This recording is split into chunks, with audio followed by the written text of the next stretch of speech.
días para todos. Este es el foro virtual del Instituto Colombiano de Derecho Procesal que preside el maestro Jairo Parra Quijano.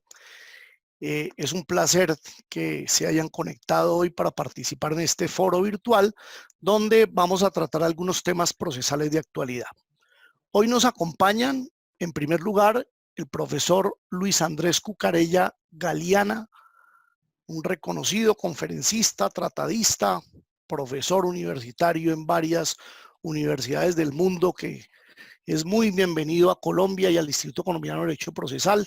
Hace un momento antes de empezar, él decía que era como un familiar del instituto, como parte de nuestro instituto, pero que se encontraba en el exterior. Bienvenido y gracias por acompañarnos, doctor Cucarella.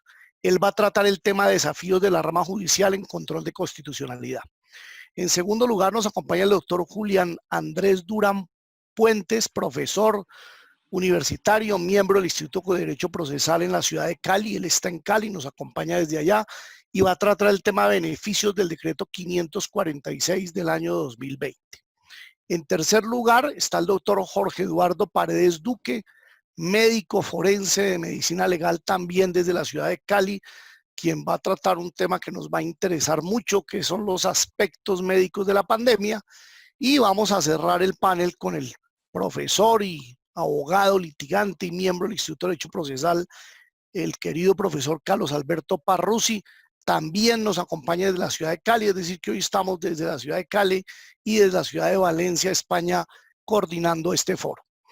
Tenemos que agradecer antes de empezar al doctor Germán Gómez del capítulo de Derecho Procesal de la ciudad de Cali por su colaboración en la organización de este panel, y le vamos a dar la palabra antes de empezar para que él haga un saludo a los panelistas. Doctor Germán, no se le oye, está con el micrófono apagado. ¿Listo? Ahora sí, Ahí sí. ahora sí. Bueno, muy buenos días a todos los participantes, al doctor Jairo Parra y al doctor Ulises y a todos los miembros del instituto. Brevemente les quiero comentar que el Grupo de Investigación, Justicia, Proceso y Constitución, categoría de conciencias, adscrito a la Facultad de Derecho, Ciencias Sociales y Jurídicas de la Universidad Libre de Cali, se ha permitido organizar conjuntamente con el instituto en los foros del 1 y 8 de julio, donde tenemos la participación de integrantes del grupo con quien compartimos una amistad muy amplia, al doctor Julián Andrés Durán, que también es un grupo de investigador, autor de capítulos y artículos en revistas indexadas, y un amigo muy querido, el doctor Jorge Eduardo Paredes, que es médico, pero yo creo que es más que médico, es un jurista, tratadista, tiene varios libros en medicina forense y también profesor de la Universidad Libre, la Universidad del Valle y de otras universidades nacionales y extranjeras.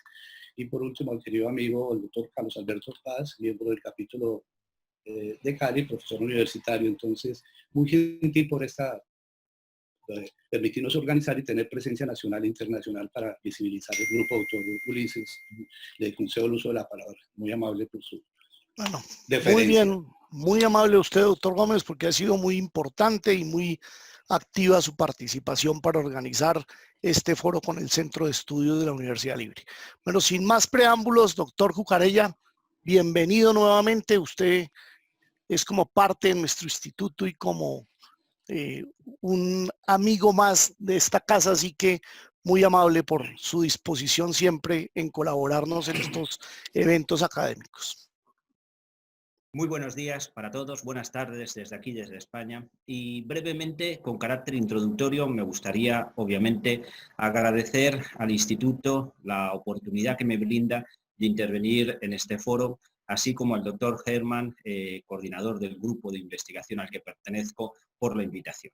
Para mí, como digo, es un gusto, es un verdadero honor volver de nuevo al Instituto Colombiano de Derecho Procesal y quiero mandar un saludo afectuoso al director del mismo, al doctor Jairo Parra, y a usted, Ulises Canosas, doctor Ulises Canosas, moderador del foro, y un saludo también a todos los panelistas o conferencistas que intervienen esta tarde aquí. Como decía antes, vuelvo a casa, estoy en mi casa y me siento como uno más ahí en Colombia y ahí en el instituto. De igual modo, en todo este tipo de eventos que estoy participando desde que comenzó la pandemia, me gusta mandar también un mensaje de cariño y afecto a todas las personas y familias que lo están pasando mal, porque sé que estamos atravesando un momento difícil desde un punto de vista sanitario, social y económico, pero creo que el mensaje que tenemos que transmitir es un mensaje de esperanza, porque con el esfuerzo, el sacrificio y sobre todo con la responsabilidad social de todos podremos salir adelante. Tras este breve capítulo introductorio de agradecimientos, reitero a todos los integrantes y a la doctora Ángela también, el cariño que siempre me dispensan cuando estoy en Colombia, paso a exponerles brevemente cuáles son los ejes temáticos que voy a tratar esta tarde y los desarrollo. Con carácter introductorio voy a hacer referencia al papel que se encomienda a la rama judicial o al Poder Judicial en los ordenamientos jurídicos, pero ya anticipo que esa referencia a la rama judicial la voy a realizar en sentido amplio. Es decir, no me voy a referir solamente a la jurisdicción ordinaria, sino también a la jurisdicción o a las jurisdicciones especiales y, en concreto, obviamente, a la jurisdicción constitucional. Una vez que haya hecho esa breve introducción, analizaré tres ejes temáticos principalmente, los tres grandes desafíos a los que se enfrenta el sistema de control de constitucionalidad o los sistemas de control de constitucionalidad, tanto aquí en el continente europeo como en el americano. Tres ejes temáticos. El primero, el relacionado con la legitimación para el ejercicio de la acción de constitucionalidad, porque aquí verán que la regulación en Europa y en América Latina es muy diferente.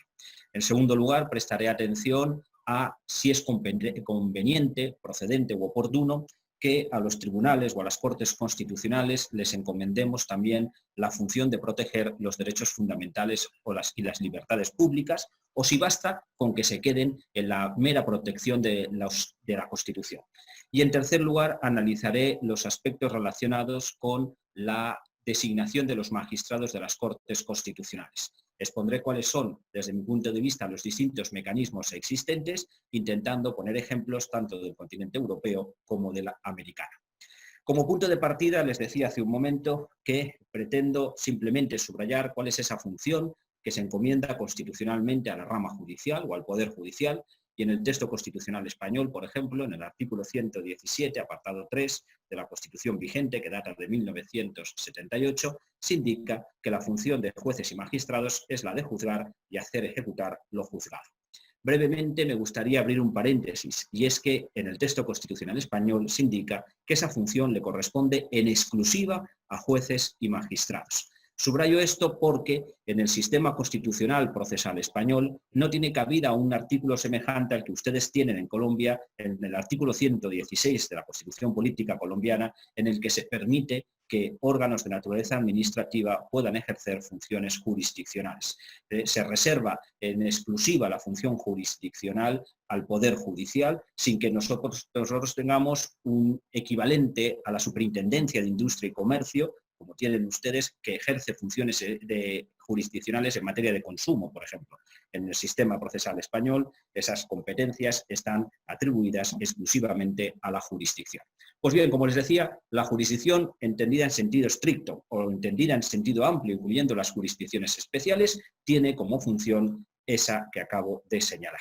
Una de esas jurisdicciones especiales, tanto aquí en España como allá en Colombia, es la jurisdicción constitucional. Pues bien, esa jurisdicción constitucional, esa Corte Constitucional, como le llaman ustedes, o ese Tribunal Constitucional, como le llamamos nosotros, se enfrenta a esos tres grandes desafíos que les he dicho antes.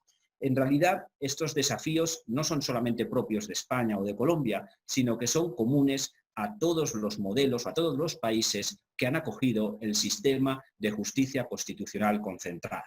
En ese sentido, estos problemas o estas cuestiones las podemos apreciar en el ámbito europeo, tanto en Austria como en Alemania, como en Francia, Italia, Portugal, por ejemplo, que tienen ese sistema concentrado. O en el caso americano, las consideraciones que yo puedo hacer me sirven o son extrapolables también a la realidad de Colombia, de Perú, de la República Dominicana o de Bolivia. Y voy a intentar jugar aportando esas dos perspectivas de los dos continentes para que, en definitiva, la aportación del día de hoy en este foro virtual sea lo más enriquecedora posible.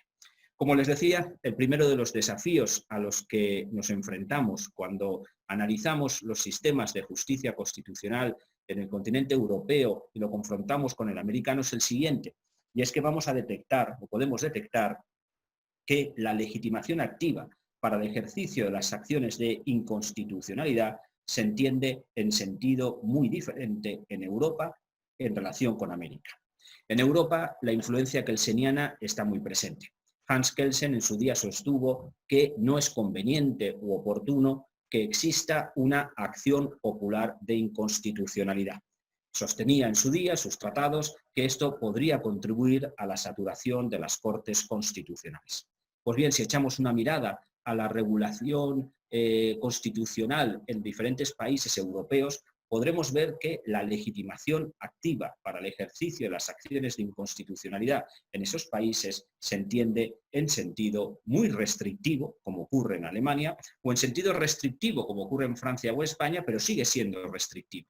Es decir, no vamos a detectar una posición mayoritaria en beneficio o en favor de una legitimación popular para el ejercicio de las acciones de inconstitucionalidad. En el caso de Alemania, que como les decía la posición es restrictiva, les indico que la legitimación, es decir, que la posición jurídica habilitante para el ejercicio de la acción de inconstitucionalidad solamente la ostentan los gobiernos regionales y una tercera parte del Bundestag, que es una de las dos cámaras legislativas existentes en ese país. Fíjense qué concepción más restrictiva de la legitimación activa, gobiernos regionales o una tercera parte del Bundestag. Si miramos a la realidad francesa, por ejemplo, la legitimación activa, como digo, es un poco más amplia, pero también sigue siendo restrictiva. ¿Por qué? Pues porque la acción de inconstitucionalidad la puede ejercer el presidente de la República, el primer ministro, el presidente de la Asamblea Nacional, el presidente del Senado, 60 diputados o 60 senadores. No hay referencia a que la ciudadanía, la sociedad civil, las asociaciones, etcétera, puedan ejercitar esa acción de inconstitucionalidad. Lo mismo ocurre en mi país. En España, la acción de inconstitucionalidad la puede ejercer el presidente del gobierno, el defensor del pueblo, 50 diputados o 50 senadores. Y si estuviéramos hablando de leyes estatales que afectaran a las competencias de las comunidades autónomas, que para que me puedan entender, las comunidades autónomas son el equivalente a los departamentos en Colombia, pues en esos casos los gobiernos de las comunidades autónomas y los parlamentos de las comunidades autónomas también tendrían legitimación activa. Pero fíjense, y vuelvo a subrayarlo, como es una concepción claramente restrictiva en estos tres ejemplos que les acabo de citar, y podría poner otro más, como Portugal, etc. Sin embargo, la realidad en el continente americano es muy diferente. Hay países que abren, la mayoría de los países abren la posibilidad del ejercicio de las acciones de inconstitucionalidad de la ciudadanía. Es verdad que, por ejemplo, en Perú, el artículo 203 de la Constitución permite el ejercicio de esas acciones, pero exige que sean 5.000 ciudadanos. Pero bueno, ya está abriendo esa posibilidad a la ciudadanía al ejercicio de la acción de inconstitucionalidad. O la República Dominicana, en el artículo 37 de la Ley Orgánica del Tribunal Constitucional, permite el ejercicio de la acción de inconstitucionalidad ante el Tribunal Constitucional de ese país a cualquier persona que manifieste un interés legítimo y jurídicamente relevante. O yo creo que el caso paradigmático o significativo, y puesto que estamos aquí en el Instituto de Colombia, sería la realidad de su país, ¿no? Como el artículo 40, apartado sexto de la Constitución Política de Colombia, permite que cualquier ciudadano pueda ejercer la acción en defensa de la Constitución. Es curioso, como les digo, esta diferencia de trato en cuanto a la legitimación activa en relación con el continente europeo y con el americano. Y si me permiten, y antes de cerrar este primer eje temático, les subrayaría otra curiosidad, esa que guarda relación con mi país. Les acabo de decir que en mi país la legitimación activa para el ejercicio de la acción de inconstitucionalidad se concibe restrictivamente. Sin embargo, la Constitución española, en el artículo 125, permite el ejercicio de la acción popular penal. Es decir, no es posible un ejercicio de una acción popular de inconstitucionalidad, pero sí que está reconocida y constitucionalizada la posibilidad de que los ciudadanos podamos ejercer la acción penal sin necesidad de ser víctimas o agraviados por el delito. Instrumento que tiene sus desventajas, pero también tiene interés, puesto que, fíjense, permite que la ciudadanía pueda constituirse en parte acusadora en crímenes como los de corrupción política, en crímenes medioambientales o en delitos también de violencia de género. Es un instrumento de política criminal que, insisto, tiene sus riesgos, pero también resulta interesante. Y es paradójico como en España se permite y se regula constitucionalmente la acción popular penal, pero no está permitida la acción popular de inconstitucionalidad. El segundo de los ejes temáticos que les planteaba al principio de mi intervención es el que guarda relación con las competencias que queremos que tengan nuestras Cortes constitucionales. Para ustedes, igual que para mí como español, es normal que el Tribunal o la Corte Constitucional, además de proteger la Constitución frente a leyes que la contradigan, proteja también los derechos fundamentales y libertades públicas mediante el ejercicio en España de la acción de amparo o mediante las tutelas de remisión automática a la Corte Constitucional colombiana. Ahora bien, les indico que en Europa hay un gran número de tribunales o cortes constitucionales que no tienen atribuida esa competencia de proteger derechos fundamentales. A partir de la Segunda Guerra Mundial se ramifican los dos tipos de tribunales constitucionales que se van implementando en Europa y por un lado hay unos, como el de Alemania o Austria, que encomiendan sus ordenamientos jurídicos a su Tribunal Constitucional la protección de derechos fundamentales, pero hay otros, como el caso de Italia o Francia, por ejemplo, en donde los órganos de control de constitucionalidad, la Corte Constitucional Italiana o el Consejo Constitucional francés, no tienen esa competencia de proteger derechos fundamentales y libertades públicas. En el caso español sí que la tiene, en el caso colombiano obviamente sí, en Perú también, etcétera. Pero la cuestión, la reflexión que me hace surgir a mí esta situación o esta competencia es la siguiente. ¿Es conveniente, procedente u oportuno que estos tribunales constitucionales tengan atribuida esa competencia? Bueno, pues si me permiten, brevemente les expongo cuáles son desde mi punto de vista las ventajas, pero también les voy a poner sobre la mesa las desventajas. ¿Qué ventajas tiene este sistema? Pues evidentemente tiene la ventaja de que estamos dotando a los derechos fundamentales y a las libertades públicas una protección reforzada. Estamos implicando a la jurisdicción ordinaria en la protección de esos derechos y a su vez estamos implicando a la jurisdicción constitucional. Y si además luego podemos acudir a la Corte Interamericana o al Tribunal Europeo de Derechos Humanos, estamos articulando un sistema completo de protección ordinaria, constitucional y convencional de los derechos humanos. Además tiene la ventaja este sistema de que las Cortes Constitucionales con sus sentencias delimitan el contenido esencial de esos derechos fundamentales y fijan los límites a la hora de legislar.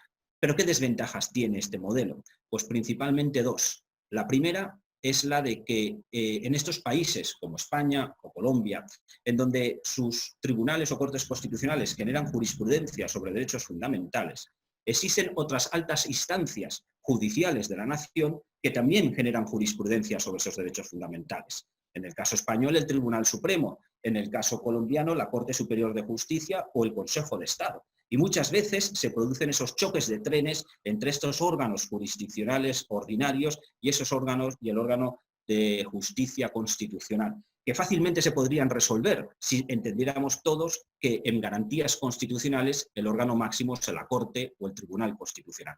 Pero el problema principal que le veo yo a este sistema, y es un mal que tenemos, un problema que tenemos tanto aquí en España como ustedes allá, es el de la saturación de los tribunales o de las Cortes Constitucionales. De hecho, en Colombia esa revisión automática de las tutelas a la Corte Constitucional o en España la posibilidad del ejercicio de las acciones de amparo ante el Tribunal Constitucional genera esa saturación de asuntos que ha conducido en la práctica a que en España o allá en Colombia o en Perú también, en tantos países, se hayan tenido que introducir mecanismos de selección de las tutelas o de los amparos para que las Cortes Constitucionales puedan decidir qué asuntos son los que pretenden resolver y, por tanto, a la larga, el sistema de amparo o de tutela pierde esa dimensión subjetiva para adquirir exclusivamente o principalmente, mejor dicho, una dimensión objetiva. Para ajustarme a tiempo, entro en el desarrollo del tercero de los ejes temáticos, en donde quería analizar otro aspecto que me parece también muy interesante, que es el relacionado con la designación de los magistrados de las Cortes o de los tribunales constitucionales. Esto daría pie también a otra conferencia donde se pudiera profundizar, pero quiero sistematizar y reducir al máximo la exposición para poderles transmitir lo que quiero compartir con ustedes, y es que, si me permiten, yo considero que existen 4 grandes modelos de designación de los magistrados de las Cortes Constitucionales. Hay un primer modelo en el que se implica exclusivamente al Parlamento. Es decir, solamente las cámaras legislativas o la Cámara, si el sistema es unicameral existente en ese país, es la que designa a los magistrados de los tribunales constitucionales. Este sistema lo tienen, por ejemplo, en Europa, en Alemania, donde los 16 magistrados de la Corte del Tribunal Constitucional alemán son designados por el Parlamento, por las 2 cámaras legislativas existentes en aquel país, 8 por el Bundestag, 8 por el Bundesrat. Es el sistema también que tienen en Perú, donde los 7 magistrados del Tribunal Constitucional peruano son designados por el Congreso de la República. Existe un segundo modelo en el que todos los magistrados son designados por altas instancias de la nación, no por el Parlamento, sino altas autoridades. Es decir, se pretende transferir a los magistrados del Tribunal Constitucional la autoritas que tienen esas altas instancias de la nación. Eso es lo que ocurre, por ejemplo, en Francia, donde los integrantes que no son natos del Consejo Constitucional francés, que son 9, son designados 3 por el presidente de la República, 3 por el presidente del Senado, 3 por el presidente de la Asamblea Nacional. Se trata de transferir, como digo, esa autoridad de las altas instancias a los integrantes del tribunal o del órgano de control de constitucionalidad. Existe un tercer mecanismo que se contempla en la Constitución Política de la República de Bolivia, en el artículo 198 de esa Constitución, que es el de la designación de los magistrados por sufragio universal. Es un mecanismo interesante en el que los que lo argumentan los apoyan en el mismo, sosteniendo que potencia con esto la legitimidad democrática, pero ya les anticipo que la ley de desarrollo de ese artículo 198 no ha contemplado un sistema puro de designación por sufragio universal. Por lo tanto, el 198 habla de designación por sufragio universal, pero insisto, la ley de 2010, que desarrolla ese artículo, ha establecido un sistema mixto y por eso el sistema o el caso boliviano lo reconduzco al cuarto de los modelos. La exposición que estoy haciendo, les he hablado hasta ahora de 3 modelos, hasta ahora puros: sistema de designación parlamentaria puro, en primer lugar, sistema de designación puro por altas instancias de la nación; tercero, designación por sufragio universal; y, como digo, en el cuarto lugar incluiría, en la cuarta categoría, mejor dicho, a aquellos países, y ahí incluyo a España y a Colombia, que lo que hacen es combinar alguno de los mecanismos mencionados anteriormente. Por ejemplo, en España se combina el sistema parlamentario con el sistema de autoridad, pero con predominio del sistema parlamentario. Y me explico. El Tribunal Constitucional español está integrado por 12 magistrados. De esos 12 magistrados, 8 son designados por el Parlamento español, por las 2 cámaras existentes en mi país. Y los otros 4 restantes por altas instancias de la nación, el Gobierno y el Consejo General del Poder Judicial. Pero, como ven, se combina el sistema parlamentario con el de la autoridad, pero dándole predominio al parlamentario. Este ejercicio lo hago muchas veces con los estudiantes allá en Colombia, las distintas maestrías o doctorados en los que intervengo. Cuando analizo los sistemas de designación y me centro en el sistema colombiano y analizamos el artículo 239 de la Constitución Política de su país, en donde se contempla o se regula el mecanismo de designación de los magistrados de la Corte Constitucional colombiana, y desde mi punto de vista es un sistema en el que se combina el sistema parlamentario con el de la autoridad, pero a diferencia del español, predomina el criterio de la autoridad. Si no me equivoco, este artículo 239 viene a establecer que la Corte Constitucional colombiana está integrada por 9 magistrados que se designan por sendas ternas elaboradas por el presidente de la República, el Consejo de Estado y la Corte Superior de Justicia. Es verdad que quien designa finalmente a los magistrados de la Corte Constitucional colombiana es el Senado, pero fíjense, el Senado no puede salirse de esas ternas que le proponen estas 3 altas instancias de la nación. Por lo tanto, desde mi punto de vista, hay un predominio del criterio de la autoridad sobre el parlamentario, si bien combinándose ambos. Termino así la exposición, puesto que yo en mi cronómetro ya estoy en los 20 minutos que tengo asignados, no quiero abusar. Aunque soy español, también soy un poquito suizo y me gusta ser cumplidor con el tiempo que se me asigna, y en ese sentido quiero que hayan visto interesantes las consideraciones que quería hacerles, pero he hecho un recorrido rápido sobre estos 3 desafíos a los que se enfrenta la justicia constitucional. Pues lo importante es que sirvan para reflexionar, abren líneas de investigación y de trabajo de diferentes semilleros de investigación, pero que lo que pretendemos en definitiva es que la Constitución sea respetada y los derechos humanos, sobre todo en estos tiempos tan duros del COVID-19, sean realmente protegidos, y ahí la justicia constitucional está llamada a desempeñar un papel clave. Muchísimas gracias por su atención. Muy amable, doctor Cugarella. Voy a hacerle 3 preguntas que hemos recibido aquí en relación con el tema que usted acaba de exponer, y le voy a conceder 5 minutos adicionales para que por favor se pronuncie sobre ellas. Escriben, si considera usted que la interpretación constitucional es diferente o tiene parámetros diferentes a la interpretación legal. En segundo lugar dice, entre los problemas de interpretación está el de definir el papel del juez ordinario y el del juez constitucional en la garantía de los derechos al resolver los casos difíciles. ¿Cuál es su opinión sobre la prevalencia que algunos pregonan debe darse a los principios sobre las reglas? Y la última, ¿considera usted procedente una interpretación evolutiva de la Constitución o prefiere una estática o fija? Sobre la interpretación evolutiva, yo creo que es necesario. Es decir, las leyes han de ser interpretadas y aplicadas de acuerdo con la realidad social del tiempo en el que tienen que ser aplicadas, siempre y cuando, obviamente, no se trate de romper o decir lo contrario de lo que dice la Constitución, pero sí que es necesario que se lleve a cabo una interpretación ajustada a la realidad. Esta reflexión muchas veces nos la hemos planteado al analizar textos constitucionales como por ejemplo el español, en donde se regula el derecho al matrimonio y se habla que el hombre y la mujer tienen derecho a contraer matrimonio. Y en el día en el que se aprobó, a raíz de la aprobación de la ley del matrimonio igualitario, se planteó el debate legal y constitucional de si la Constitución estaba impidiendo la regulación del matrimonio igualitario, puesto que decía que el matrimonio, o que el hombre y la mujer tienen derecho a contraer matrimonio.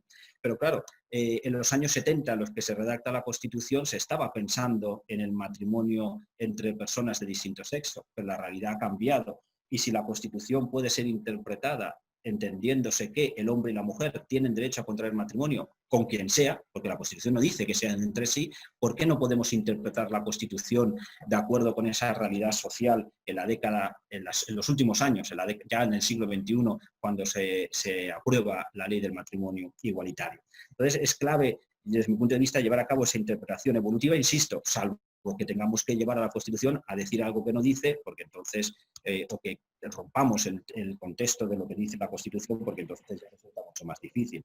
Es cierto que interpretar por la jurisdicción ordinaria y por la jurisdicción constitucional a veces puede resultar, no puede resultar concordante, y se producían esos choques de trenes de los que hablaba antes. Y en ese sentido estoy dando el salto a la primera de las preguntas que me formulaba. Pero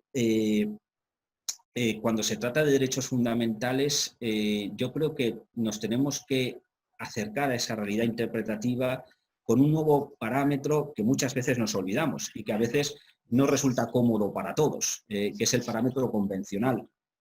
A veces no, siempre la perspectiva que nos aporta la Corte Interamericana en el sistema allá en América, o la perspectiva que nos aporta el Tribunal Europeo de Derechos Humanos aquí en Europa, nos tiene que servir para homogeneizar las interpretaciones que hagamos tanto en la jurisdicción ordinaria como en la constitucional, y evitar esos choques de trenes, porque, como decía antes, lo que se trata es de garantizar la protección de los derechos, y ante esto,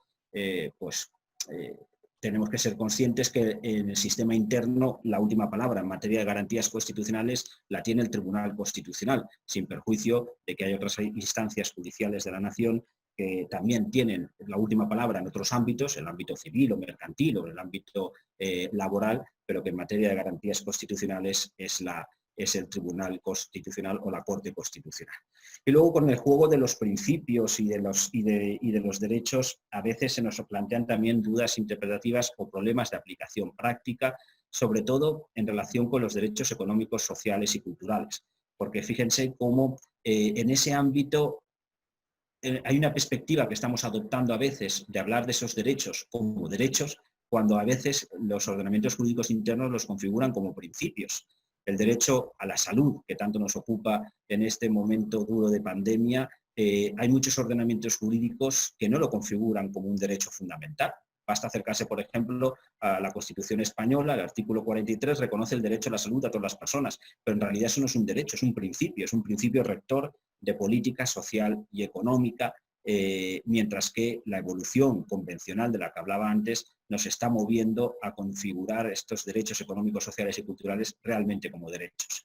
Recuerden, y con esto termino ya la exposición, la sentencia de la Corte Interamericana del caso Lagos del Campo contra Perú, donde yo creo que ahí, para el sistema interamericano, al que tanto me acerco y que con tanto cariño estudio, como la Corte Interamericana viene a subrayar que esos derechos económicos, sociales y culturales están al mismo nivel que los otros derechos políticos o los derechos civiles de toda la vida, y en ese sentido, digamos que con esa sentencia pierden esa carta naturaleza de principios para poder ser derechos directamente invocables ante los tribunales ordinarios, constitucionales y convencionales.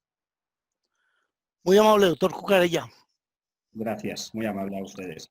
Lo esperamos aquí en el Congreso el año entrante. Espero que podamos estar presencialmente con usted. Siempre será bienvenido a nuestro país. Entonces, continuamos con el foro y le permitimos que se retire porque sabemos que tiene un compromiso académico en este momento. Muy amable. Gracias y un saludo a todos ustedes y reitero mi agradecimiento y mi cariño, como siempre, a Colombia y a ustedes. Un fuerte abrazo. Bueno, hasta luego. Bueno, continuamos entonces con la segunda conferencia o el segundo panelista, que es el doctor Julián Andrés Durán Puentes, quien se referirá a los beneficios del decreto 546. Doctor Durán, tiene la palabra por 20 minutos. Muchísimas gracias, doctor Ulises. Un saludo muy cordial a todas las personas que se encuentran, todos los colegas que se encuentran conectados a este importante evento. Quiero dar las gracias al Instituto Colombiano de Derecho Procesal por la invitación. De igual manera, de manera puntual, o de igual forma, de manera puntual al doctor Germán por la invitación y a todos los panelistas, a todos quienes están presentes. Vamos a hacer una presentación muy concreta relativa también a todas las consecuencias propiamente de la pandemia, y es el hecho de encontrarnos con situaciones de congestión carcelaria en los estados. Vamos a hablar para el caso colombiano, la situación y el peligro eminente de contagios al interior de los centros carcelarios. Por lo tanto, entonces, vamos a, en primer lugar, hacer un contexto relativo al decreto 546 del año 2020, que fue la respuesta que el Estado colombiano y concretamente el gobierno colombiano dio o ha dado a este tipo de situaciones. En segundo lugar, vamos a trabajar los temas generales del decreto. En tercer lugar, lo relativo a los temas procesales, que sé que son los que nos concitan de alguna manera con mayor interés. Y en cuarto lugar, algunas reflexiones político-criminales, brindando de pronto algunas alternativas o líneas de estudio para solucionar esta situación.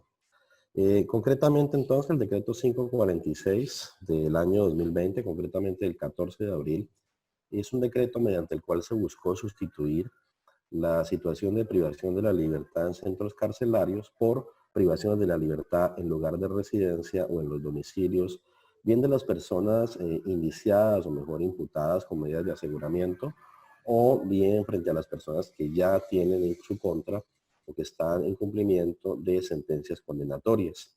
La salida que el Estado colombiano dio precisamente a esas personas fue la de escarcelarlas de manera transitoria del centro penitenciario a los domicilios, para que finalmente, por el término de 6 meses, pudieran estar lejos de la situación de contagio, de esta manera no reproducir el contagio por el COVID-19 al interior de los centros carcelarios y poder de esa manera descongestionar estos mismos lugares. Sin embargo, entonces vamos a ver las complejidades que yo finalmente trajo. Vamos entonces a realizar un breve contexto, los antecedentes propiamente de ese decreto 546 del año 2020. En primer lugar, es la pandemia por COVID-19, declarada por la Organización Mundial de la Salud el día 11 de marzo del año 2020. La Organización Mundial de la Salud entonces declaró la situación de pandemia. Ello implica la posibilidad de que el virus del coronavirus o el virus que en la ciudad de Wuhan, en China, había proliferado o había tenido su origen, iba realmente a invadir a todo el globo terráqueo, a toda la humanidad, y ahí entonces la situación propiamente de pandemia. Con relación a ello entonces, es importante hacer una anotación, es que la llamada mundialización o la llamada globalización que hemos venido experimentando en los últimos 20 años, que es un proceso de largo aliento, pues primero la tuvimos que vivir desde el punto de vista financiero de los mercados, también la hemos vivido desde el punto de vista de la informática y del ir y venir de la información, de todos los medios digitales que han sido supremamente importantes. También la hemos vivido desde el punto de vista jurídico, por supuesto. Ya el doctor Bucarella hablaba de la importancia de los tribunales regionales, como el Tribunal Europeo y el Tribunal igualmente, o el caso de la Corte Interamericana de Derechos Humanos, han generado jurisprudencia para iluminar de manera universal a los ordenamientos jurídicos internos. Ese es otro tipo de globalización. Tenemos la globalización de las emociones también, que nos hace ser hinchas del Real Madrid, hinchas del Barcelona, sin nunca haber estado quizás en aquellos lugares. Eso es muy extraño, pero hace parte precisamente de la globalización.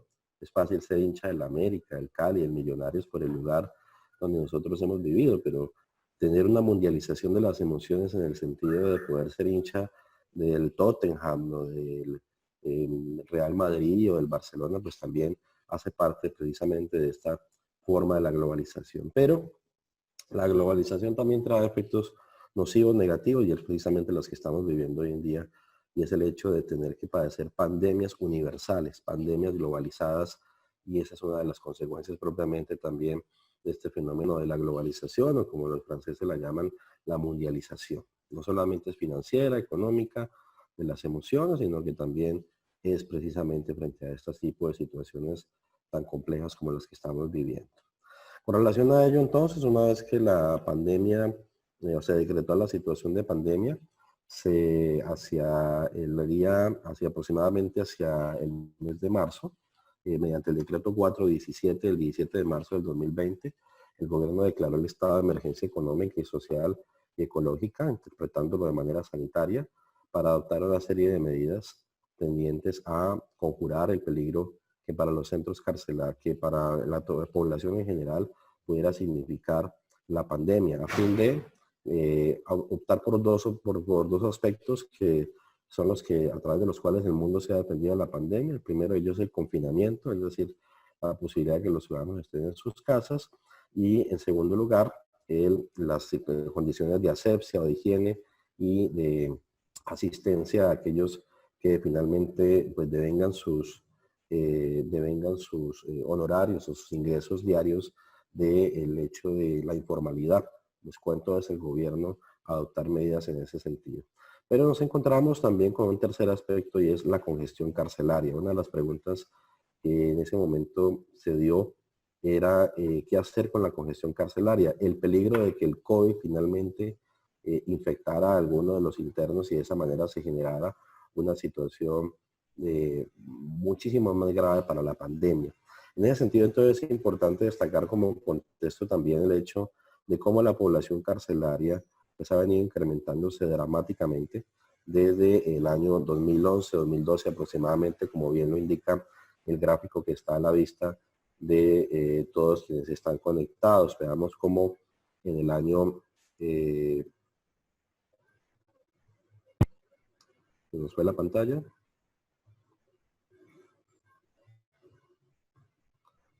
Vemos cómo en el año... Sí, tuvimos un bajón. Sí, no se ve la pantalla.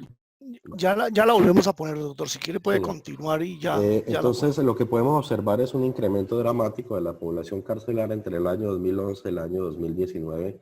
Ese gráfico es de un estudio bien detallado e importante que ha hecho la Corporación para la Excelencia de la Justicia, y entonces nos muestra cómo hacia el año 2011 aproximadamente tenemos más o menos unos 80,000 personas internas, y cómo ya hacia el año 2019 estamos alrededor de 125,000 personas.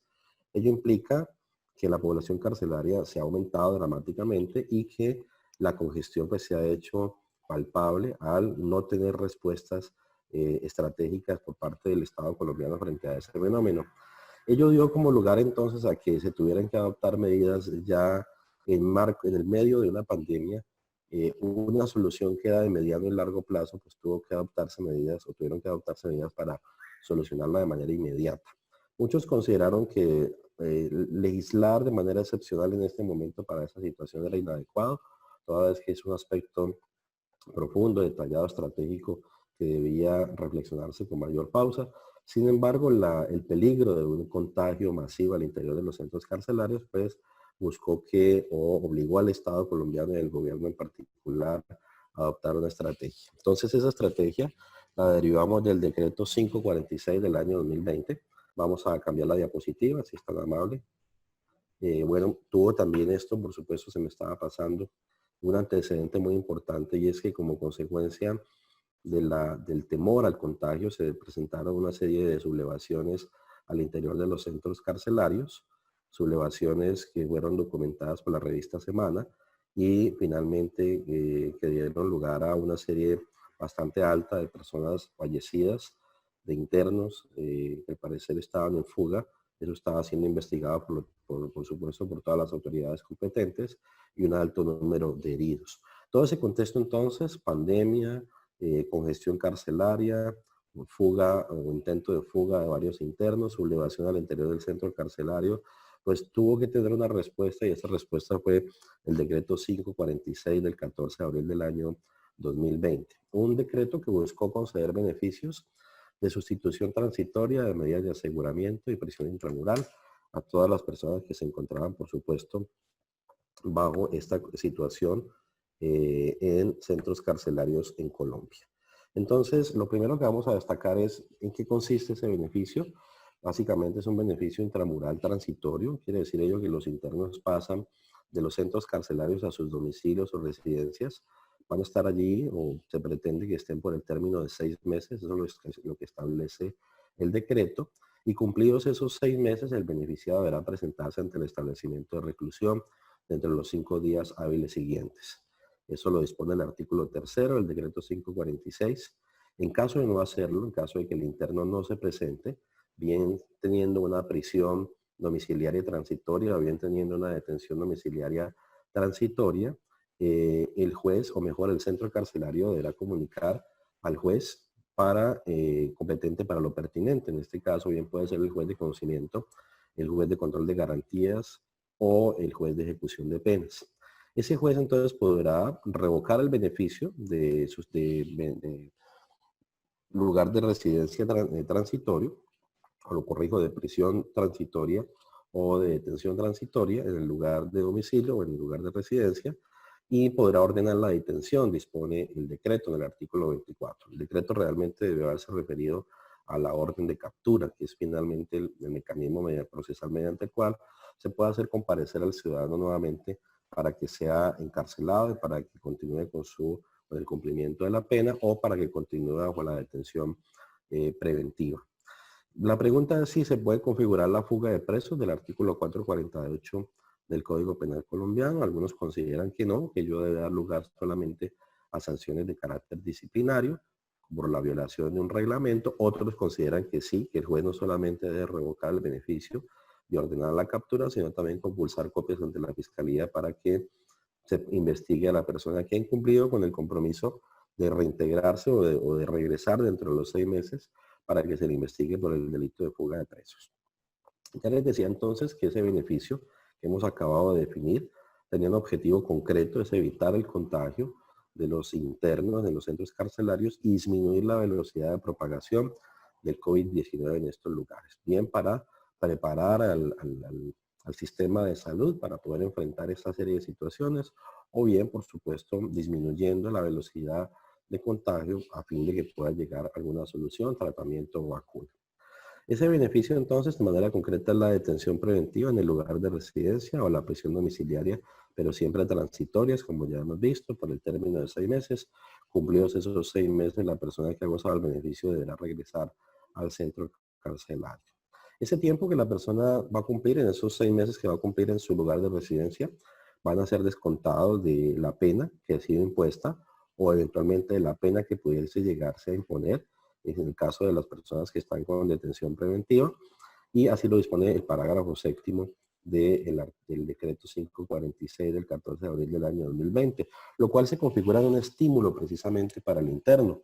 Si yo no regreso dentro de los 6 meses al centro carcelario, o si antes de esos 6 meses emprendo la fuga, es decir, violo completamente la medida transitoria, pues no voy a tener la posibilidad de obtener ese descuento punitivo, y eso pues finalmente pues va en contra de mis intereses. Y en razón de ello entonces se buscó por parte del legislador excepcional conceder ese beneficio, ese estímulo adicional para que finalmente se honrara en los compromisos por parte del interno y de esta manera el regresar al centro carcelario.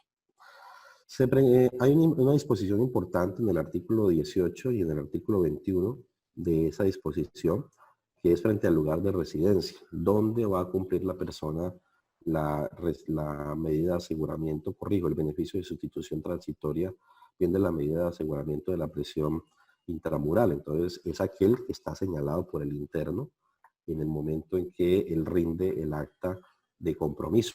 Es decir, el interno puede señalar. Pero hay una condición importante que establece el decreto, y es el hecho de que el ciudadano no puede regresar, o mejor, que el interno no puede regresar o estar en el lugar de residencia donde está la víctima. Ello pensémoslo en casos de violencia intrafamiliar o pensémoslo en casos igualmente de delitos sexuales.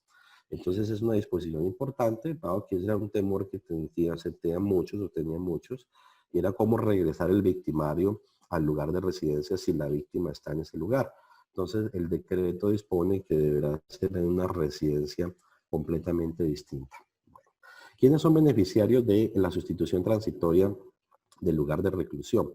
Son un grupo determinado de personas, y en esto pues hay unos requisitos muy estrictos que no han sido motivo de muchas críticas por parte de quienes esperaban un beneficio mucho más amplio. Son todas las personas privadas de la libertad en centro de reclusión, pero que cumplan los siguientes requisitos. Entonces, primero, que tengan 60 años de edad, que sea una madre gestante o con hijo menor de 3 años de edad, pero siempre que ese bebé esté dentro del establecimiento carcelario, así lo dispone el artículo 2. Personas que tengan padecimientos, patologías graves como cáncer, VIH, insuficiencia renal crónica, diabetes, que sean insulonodependientes, que tengan un trastorno pulmonar, anticoagulación, hepatitis B y C, hemofilia, artritis reumatoide, enfermedades tratadas con inmunosupresores, por ejemplo la penicilona, entre otros, enfermedades coronarias, personas con trasplantes, enfermedades autoinmunes, el caso, por supuesto, ahora lo citaba el doctor Paredes, del lupus, enfermedades reumatoides, enfermedades coronarias, enfermedades de personas con trasplantes, enfermedades huérfanas, y este es un aspecto importante, y es cualquier otra enfermedad que ponga en grave riesgo la salud o la vida del interno, lo cual hace que haya una cláusula abierta importante para aquellos casos donde finalmente una persona esté en grave riesgo frente a un contagio, que esté en grave riesgo su vida y su salud, y que pueda efectivamente acreditarlo. ¿Cómo acreditar esa enfermedad? Básicamente a través de una historia clínica que es expedida por el Sistema General de Seguridad Social, que puede ser del régimen contributivo, del régimen subsidiado, vale igual Comeva prepagada o Sura prepagada, por citar algunas, o Emsanar para el caso de Cali. Cualquiera de esas dos entidades perfectamente puede hacerlo, o inclusive el personal médico que esté al interior del establecimiento de reclusión. Él también puede certificar efectivamente esa situación. En ello es importante citar, devolvemos un poquito la diapositiva, por favor. Es importante citar la sentencia C-163 del año 2019, donde la Corte Constitucional, frente al numeral 3º del artículo 314 del Código de Procedimiento Penal, señaló que la enfermedad grave no solamente se puede acreditar a través de medios oficiales, para el caso de medicina legal, sino también a través de peritajes particulares o de diagnósticos particulares. Por lo tanto, en este caso también valen esa serie de historias clínicas, identidades o de peritajes que finalmente puedan determinar la situación de gravedad del enfermo y por lo tanto también del interno para este caso concreto. Pasamos a diapositiva, por favor. ¿Quiénes también pueden gozar del beneficio? Personas con movilidad reducida, es decir, aquellas personas que tengan alguna discapacidad, detenidos o condenados por delitos culposos, para el caso personas que hayan sido condenadas por accidentes de tránsito o por falla médica, cualquier otra situación, condenados a penas no superiores a 5 años, quienes hayan cumplido el 40% de la pena privativa de la libertad de establecimiento carcelario, eso también es importante. Para todos los delitos procede el beneficio, excepto los excluidos en el artículo 6, donde hay casi 73 modalidades delictivas aproximadamente. Entonces, aquí se genera un contrasentido, dado que lo que se buscaba con el decreto 546 era precisamente tratar de lograr el mayor número o la mayor cantidad de descongestión posible, precisamente para los propósitos de prevención frente al COVID. Pero el artículo 6 dispone casi 73 modalidades delictivas que pasa por, digamos, el 90% de los delitos por los cuales las personas están privadas de la libertad. Entonces aquí se genera una situación muy compleja y esa es la que ha sido señalada por los críticos del decreto, y es el hecho de que se buscó escarcelar pero al mismo tiempo no hacerlo, y eso pues ha generado precisamente una situación de ineficacia o inutilidad del decreto 546, que es casi un hecho notorio, es un hecho público. Eso hace entonces que entre estas 73 modalidades delictivas pues precisamente estén los delitos por los cuales el 90% de la población carcelaria está privada de la libertad, homicidios, homicidios agravados, pero también algunos casos, como ya vamos a ver más adelante, de delitos que pudieran denominarse de mediano impacto, de pequeño impacto, que pudieran haber sido también escarcelados o no incluidos en el artículo 6 y que sin embargo lo fueron. Tampoco puede proceder el beneficio en aquellos casos del 1098 del 2006, es decir, todo lo que tiene que ver con delitos contra la infancia y adolescencia, delitos sexuales principalmente, secuestro y homicidios, y quienes hayan incurrido en crímenes internacionales. Para el caso pues, de los crímenes de guerra, de lesa humanidad, no se incluye el genocidio como crimen internacional, pero en el artículo 6 igualmente está señalado, por lo tanto se incorporó también allí.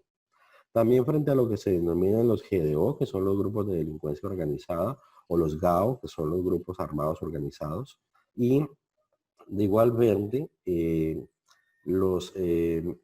se dice que no derogan de ninguna manera el decreto la disposición del artículo 68A y 38G del Código Penal colombiano, que también proscribe beneficios. Es decir, hay un complemento allí que hace que las 73 modalidades delictivas finalmente puedan sumarse otras que impidan la escarcelación transitoria o la sustitución transitoria del lugar de reclusión. La pregunta es si se excedió el legislador de excepción del listado de exclusiones. Muchos consideran que sí, que precisamente ese ha sido el factor de ineficacia o la causa de ineficacia del decreto. Y ahora hay aspectos interesantes que valdría la pena analizar de manera muy puntual.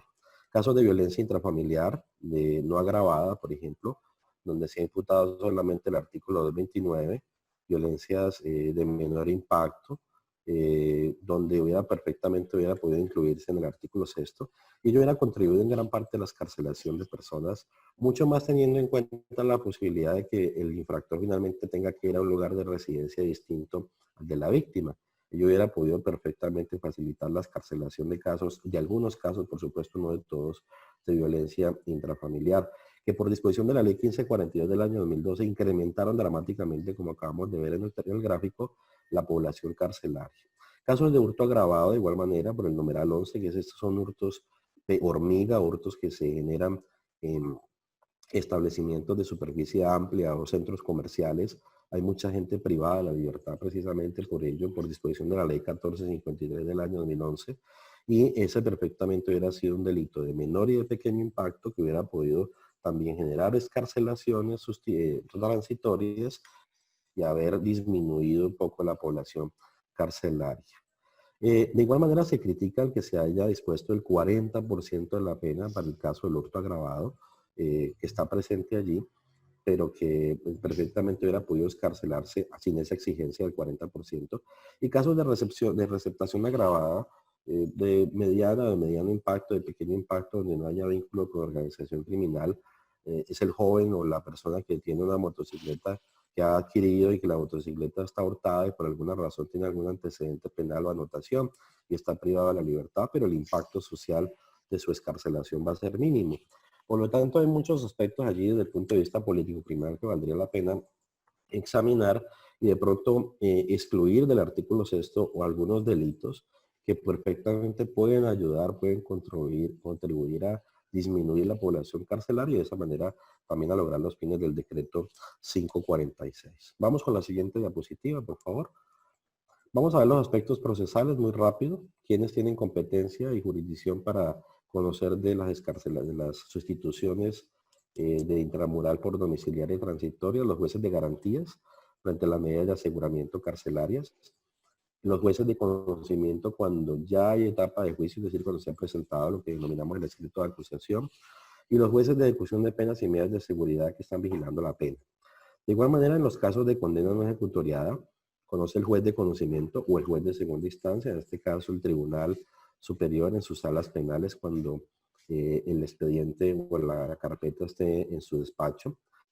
Estas competencias entonces se materializan a través de un procedimiento supremamente ágil, donde el director del centro carcelario dispone el decreto o el decreto no lo dispone, pero fácilmente se puede inferir, el mismo interesado puede hacer una solicitud para que se le conceda el beneficio y el director del centro carcelario o el mismo interesado enviará una solicitud que tiene que tener unos documentos básicos, cartilla biográfica del interno, información de su hoja de vida, antecedentes judiciales y certificados médicos del interno. Todo digitalizado, de tal manera que se pueda disminuir las posibilidades de contagio por el uso del papel. Cambiamos diapositiva, por favor. Ese listado, esas peticiones, entonces serán dirigidas a los centros de servicios judiciales. Allí a través del reparto se designa un juez de garantías o se envía al juez que en ese momento esté teniendo la calidad de juez de conocimiento o que tenga en su despacho la carpeta, en el caso del juez de ejecución de penas, que esté conociendo el caso. El juez aboca conocimiento de la petición, informa a la fiscalía del trámite para que la fiscalía se pronuncie sobre todo frente a la naturaleza del delito. Y una vez que se recibe la información de la fiscalía, el juez de garantías o de conocimiento adopta la decisión a través de un acto interlocutorio por el término de 5 días, es un término bastante corto, el cual se notificará mediante correo electrónico, siempre a través de mecanismos mucho ágiles y que no puedan comprometer la presencia de las personas a fin de lograr el alejamiento. No habrá ningún caso de audiencia pública, entonces ese es un caso interesante de excepción a todo el principio acusatorio de la presencia de la audiencia pública. Y contra la decisión para el caso de jueces de garantías y de jueces de conocimiento procede el recurso de apelación en efecto devolutivo. Concedido el beneficio de la detención domiciliaria transitoria, el interno deberá suscribir un acta de compromiso ante la autoridad carcelaria, la cual será remitida a la autoridad judicial. Cambiamos diapositiva, por favor. Y cuando se trata de personas que están sentenciadas y cuya pena la vigila el juez de ejecución de penas, también se llevará a cabo el mismo procedimiento, pero allí no existirá el recurso de apelación, sino el recurso de reposición, el cual se podrá interponer a través de medios virtuales y la notificación igualmente se llevará a cabo a través de medios virtuales. La excarcelación o la sustitución de excarcelación para la excarcelación intramural o domiciliaria solamente tiene la condición del acta de compromiso, no más. En este caso no hay caución ni ninguna otra figura similar. ¿Y quién controla que el interno finalmente esté en su domicilio? El IMPEC a través precisamente de sus competencias. Vamos a cambiar de diapositiva, por favor. Cambiamos de diapositiva. Finalmente, aspectos político-criminales. El decreto legislativo 546 de 2020 es un derecho penal simbólico. En este caso rescatamos el concepto del penalista alemán Wilfried Hassemer. Él creó un concepto muy interesante que es el llamado derecho penal simbólico. Es decir, cuando el legislador ordinario o excepcional crea normas que finalmente satisfacen a un grupo poblacional, satisfacen a la opinión pública, pero que su nivel de eficacia es completamente nulo o mínimo. Es importante entonces preguntarse si el decreto legislativo 546 de 2020, que ha logrado muy poquitas excarcelaciones o sustituciones mejor de intramural a domiciliaria, es un derecho penal simbólico. ¿Sí? Muchos consideran que efectivamente sí lo es, otros consideran que realmente es un tema de cautela, que hay que tener cuidado con quienes van a ser finalmente excarcelados, pero es importante rescatar ese concepto para el aprendizaje. ¿Es un derecho penal simbólico el decreto legislativo 546? Muchos consideran que sí. 2, las consecuencias del derecho penal securitario, el populismo punitivo, lo que tenemos en las cárceles, una grave situación de congestión que se debe precisamente a estas dos figuras que muchos atacan desde el punto de vista del garantismo penal. ¿Y qué ofrecer frente a estas alternativas? Porque no solamente se trata del diagnóstico, sino también de tratar de contribuir un poco en la propuesta, tratar de contribuir a la mejora de las condiciones. Algunos consideran que hay que revisar el artículo 6 del decreto 546 de 2020. Es decir, tratar de sacar de allí algunos delitos, ya yo puse algunos ejemplos, violencia intrafamiliar no agravadas, receptaciones simples o receptaciones inclusive agravadas, pero que tengan menor impacto desde el punto de vista social, que no estén vinculadas con organizaciones criminales, casos de hurto agravado, que generalmente no tienen ningún impacto desde el punto de vista colectivo, eso sí, por supuesto que no estén vinculados a estructuras delictivas, entre otra serie de delitos que perfectamente hubieran podido quedar por fuera del artículo 6 y que facilitarían un poco una mayor escarcelación para finalmente lograr los propósitos del decreto. O la otra opción, que también es muy importante, porque aquí una de las grandes dificultades era cómo involucrar a un sistema judicial que también está confinado, cómo hacer ir a los jueces de control de garantías a los despachos judiciales a resolver esta serie de solicitudes, a los jueces de ejecución de penas, entre otros aspectos. Esto hizo que inclusive se tuviesen que aparecer dictar algunos acuerdos relativos a nombrar personal para descongestión. Entonces, ¿cómo haber evitado de pronto de hecho? Precisamente haber ampliado el término de los beneficios administrativos a fin de agilizar los trámites que están consagrados ya en la Ley 65 del 93 a través de figuras como se puede, por ejemplo, citar la franquicia preparatoria, el permiso hasta las 72 horas, los cuales si ustedes pueden observar en el decreto, en la ley 65 del 93 con todas sus reformas, pues es el director regional del INPEL que puede conceder esos beneficios. Permisos de salida entre 15 días continuos y hasta 60, permiso de 72 horas, libertad preparatoria, franquicia preparatoria, todos entregados o todos dados en competencia en atribuciones a los directores de las cárceles. Entonces, qué afán en este caso de involucrar a la judicatura en la solución de un problema administrativo que debía tener celeridad. Sabemos que cuando se involucra a la actividad judicial ello comporta necesariamente, por la naturaleza misma de lo judicial, un examen mucho más detallado y pormenorizado que pueda afectar también la agilidad de los procedimientos. Entonces, en Doctor este caso, Durán, se nos acabó el tiempo y listo, tenemos... ya terminamos, un minutico. Entonces, para muchos era mucho mejor no hacer esto a través de un mecanismo judicial, sino hacerlo a través de un beneficio o de la ampliación de los beneficios administrativos, concediendo esa posibilidad, por ejemplo, con un permiso para la protección contra el COVID de 6 meses, que perfectamente hubiera podido conceder el director del centro carcelario. Bueno, muchísimas gracias por la invitación. Espero que estas breves reflexiones hayan sido de su interés y que puedan tener alguna utilidad en la controversia y precisamente en esta reflexión en el marco jurídica que estamos haciendo en el marco de la pandemia. Muchísimas gracias al doctor Ulises y a todos los asistentes. Gracias. Muchas gracias a usted, doctor Durán. Muy interesantes y muy útiles sus comentarios y su presentación. Muy amable. Continuamos entonces con el siguiente panelista, que es el médico forense doctor Jorge Eduardo Paredes Duque, quien tratará el tema durante 20 minutos de aspectos médicos de la pandemia. Doctor Paredes, el auditorio es suyo. Muy buenos días a todos, pues de verdad que es un placer poder acompañarlos y muy interesantes las disertaciones que se han hecho.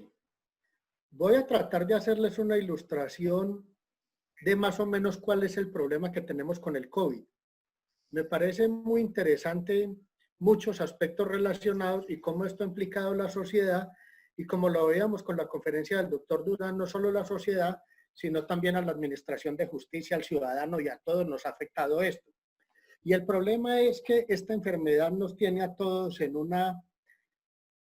unos cuestionamientos que estamos esperando que alguien nos dé como unas luces certeras hacia dónde nos podemos dirigir y qué es lo que podemos esperar, lo cual hasta ahora ha sido muy difícil. Están viendo mi presentación, creo que estoy compartiendo ya la pantalla, y lo quise llamar aspectos médicos de la pandemia, pero pudiéramos decir, este es el origen del virus, lo que se ha hablado mucho. Entonces, sobre esto hay muchos cuestionamientos. El famoso murciélago que mutó y pasó al ser humano, el famoso mercado de mariscos en China, ¿cómo pudo pasar esto? Algunos un poquito más osados dicen que esto pudo haber sido ocasionado, se me fue la pantalla, no sé por qué, que esto pudo haber sido ocasionado por un escape posiblemente accidental o incluso otros dicen que pudo haber sido intencional del virus en la ciudad de Wuhan. No sé qué pasa con mi pantalla. Doctor, vuelva a compartir, por favor. Perfecto.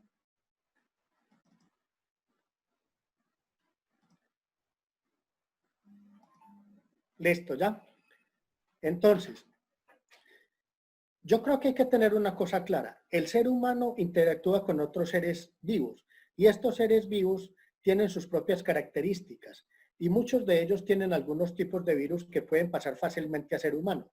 Recordemos el Zika y el chikungunya, por decir algo, que hace poco los vinimos a conocer. Ahora, desafortunadamente, venimos a conocer lo que es el famoso COVID-19. Pero miren lo que les quiero mostrar. Están viendo perfecto la pantalla y me están escuchando bien, ¿cierto? Sí, señor, perfectamente. Correcto. Bien, sí, yo con esa gráfica, ¿qué quiero mostrar? Obviamente yo sé que es una lámina que no se alcanza a leer en detalle.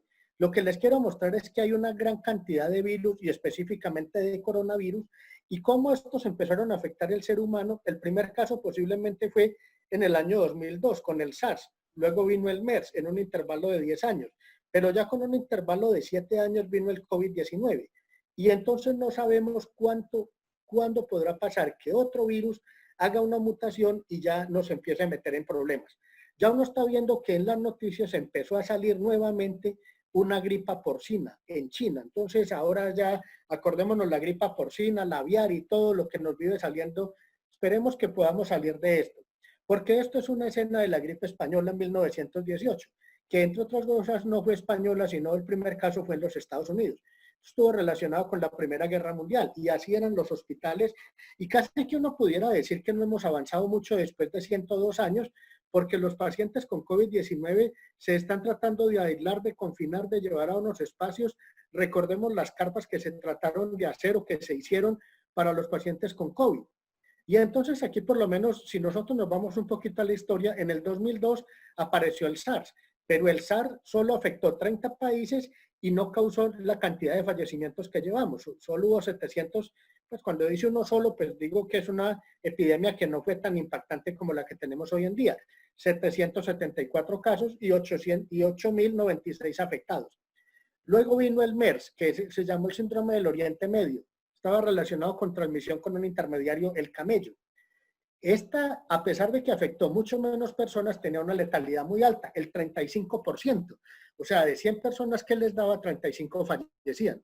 Menos mal, el COVID-19 no tiene esa letalidad, al final lo vamos a ver cómo está la letalidad. Ahora la OMS decreta la pandemia y obviamente le pone nombre y apellido a la enfermedad y al virus. Y entonces le quiso poner COVID-19 a la enfermedad para evitar estigmatizaciones geográficas. Posiblemente para no decir que el origen era en China, como si lo pusieron en el síndrome del Oriente Medio. Pero bueno, estos son dilemas, cosas políticas que tienen un trasfondo bien importante que sería un tema de discusión. Yo sé que una pregunta que todo el mundo tiene es cuánto sobrevive el virus, cómo se le pega a uno, que cuánto dura en el plomo, en el cartón, en acero inoxidable, en el plástico, en un billete, en todo lo que ustedes quieran. Porque de este virus vamos conociendo las cosas, yo diría que en una forma relativamente rápida. Pero lo que se está diciendo hoy en día es que para que se dé un contacto, más que sea por un billete o por una superficie, se necesita un contacto próximo y generalmente un poco prolongado. Se habla de que más o menos pueden ser, cuando las personas tienen un contacto cercano de 10 minutos, hay un riesgo muy grande de transmisión, obviamente cuando alguna de las dos personas lo tiene. Y cuando se usan tapabocas, ese contacto se puede extender a 20 minutos, o sea, pero en un contacto muy cercano. Y entonces esto básicamente es lo que pasa. Pasó de un animal, pasa al hombre, y el hombre se empieza a transmitir de humano a humano, que ahí es donde tenemos el problema grave. Entonces se ha hablado mucho de las goticas, de las sustancias que están presentes, los aerosoles, los geles, las superficies. Esto es bien importante. Pero mire, me gustó mucho poner este artículo que es del New England Journal of Medicine, donde hablan por lo menos cómo son los flujos. Estas goticas son los que lo pueden contaminar a uno. Y cómo se dan las goticas, la poca dispersión que tienen en este pico cuando usted usa tapabocas y la dispersión tan alta que usted va a tener cuando no usa tapabocas. Entonces se habla mucho cuánto pueden permanecer estas partículas con poder infectante en un ambiente cerrado e incluso en un ambiente abierto. Cuando el flujo es importante y es grande, puede perdurar hasta 2 y 3 horas. Por eso yo digo que es tan peligroso los contactos cercanos y los sitios masivos, donde haya mucha gente, posiblemente alguien habla duro o estornuda, y entonces ahí pueden quedar estas partículas flotando en las superficies y podemos tener un riesgo. Una pregunta que hace mucho la gente, ¿qué es el índice RO? Esto desde el punto de vista epidemiológico. El índice RO es una persona infectada a cuántas puede contagiar. Y ese ejemplo me pareció muy bueno. Entonces, si es de 2, una persona contagiada contagia a 2, si sigue siendo de 2, los 2 contagiarían a 4, los 4 a 8 y así sucesivamente. Lo que se busca desde el punto de vista epidemiológico y de salud pública es que el índice baje. O sea, que una persona solo pueda infectar a otra, o a 0,8 o a 0,7, o sea, es decir, que empiece a bajar el contagio. Esto es muy importante desde el punto de vista epidemiológico de salud pública. Me gustó mucho esa gráfica porque me parece que es supremamente clara. Ahora, cuando se produce la infección, el virus, ¿dónde llega? El virus usa un receptor del organismo, pero no solo está en el pulmón, sino en otros órganos como el intestino, el riñón, el corazón, incluso el cerebro. Vamos a ver ahora esto es por qué. Y esta gráfica me gusta mucho porque habla de la sintomatología del paciente, porque yo creo que todos estamos con el mismo temor. Amanecemos un poco congestionados, nos arde la garganta, la nariz, de pronto nos da rinorrea o secreción por la nariz y entonces nos asustamos. Miren, es curioso y yo he encontrado en reportes, incluso con un infectólogo, menos del 5% de los pacientes que tienen infección por COVID-19 hacen rinorrea y congestión nasal, es decir, no hacen moqueadera ni congestión nasal, algo así como una gripa algo seca. Lo que van a tener es fiebre, cefalea, dificultad respiratoria, fatiga y dolor muscular. Y obviamente es muy característico la pérdida del olfato y la pérdida del gusto. Quería decir esto desde el punto de vista clínico, que me parece que es muy importante. Quiero que retengan solo esta imagen y me van a decir, ¿esta imagen qué es? Este es un pulmón normal. Por eso es que esta membranita es tan delgadita donde uno puede respirar y se produce el intercambio de gases. El problema del COVID es que esta membranita es la que se va a afectar. Y entonces aquí tenemos un aspecto muy importante que tiene que ver con las necropsias. Este personaje es Bichat, decía, ha abrido unos cuantos cuerpos o cadáveres y esta oscuridad pronto desaparecerá. La necropsia es muy importante no solo desde el punto de vista judicial, sino desde el punto de vista científico para conocer las enfermedades. Y entonces, ¿qué pasó con el MERS? El MERS, a pesar de que tuvo una mortalidad tan importante, fue la epidemia en el 2012 y el primer reporte de necropsia se hizo en el 2016, marzo del 2016, 4 años después. Es muy difícil saber a qué nos enfrentamos si no conocemos el enemigo. Entonces, esto fue una falla grave con el MERS y obviamente cuando empezó el COVID-19, todo el mundo nadie quería hacer autopsias por el riesgo al contagio. Y entonces empezaron a hacer pedidos en diversos artículos científicos y diciendo que no realizar autopsias era una pérdida y una oportunidad de conocer cuál era nuestro enemigo. Y entonces empiezan a pedir a voces que se hagan autopsias, por favor. Sabemos que la epidemia empezó posiblemente en diciembre, posiblemente porque también eso está cuestionado ya. Y el primer reporte vino a salir ya fue, este es el virus, una imagen muy bonita, vino a salir fue ya en abril. Tuvimos entonces 3-4 meses que no sabíamos realmente cómo era el enemigo. Y entonces pensábamos que era una neumonía. Y cuando uno en patología ve una neumonía o una neumonitis, ¿recuerdan la imagen que les dije que grabaran? La imagen que grabaron era una membrana delgadita y un espacio blanco. Esto es una neumonía, así se veía al microscopio, y lo otro era el pulmón visto al microscopio. En una neumonía, el pulmón se llena, se satura de un infiltrado inflamatorio, de restos celulares, el pulmón se destruye. Y esto es en la neumonitis, que es una inflamación generalmente asociada a virus. Entonces, toda la comunidad mundial tenía el concepto de que esto seguramente, esta imagen o algo parecido, era lo que pasaba en el COVID-19. Porque estuvimos 3-4 meses sin conocer los reportes de las primeras biopsias o autopsias. Entonces, pasaba lo mismo con el MERS, no conocíamos nuestro enemigo. Pero cuando empiezan a salir los primeros reportes, sale algo parecido a esto. Dicen, no, es que esto, lo que hay son estas membranas gruesas rosadas. Esto es muy distinto de la imagen que les dije que retuvieran. Y esto se llama membrana hialinas. Y entonces dijeron, mire, lo que pasa en el COVID es que se forman unas membranas hialinas, se engruesa el pulmón y eso impide que se haga un intercambio de oxígeno adecuado y además se forman trombos. Entonces seguramente ustedes vieron los videos que empiezan a circular en las redes, sobre todo que en Italia, que se hicieron una cantidad de casos que realmente no fueron tantos y que en el COVID lo mataban a uno, eran los trombos y las membranas que se formaban en el pulmón. Y también han oído hablar posiblemente de la tormenta de citoquinas, para decirlo sencillo, una tormenta inflamatoria. Dicho todavía más sencillo, el virus llega y lo afecta a usted. Y el organismo crea una reacción desproporcionada y severa contra el virus. Y esa reacción desproporcionada y severa contra el virus es la que lo termina uno afectando. Y es la que le explica que se forman trombos y que el pulmón se forme así.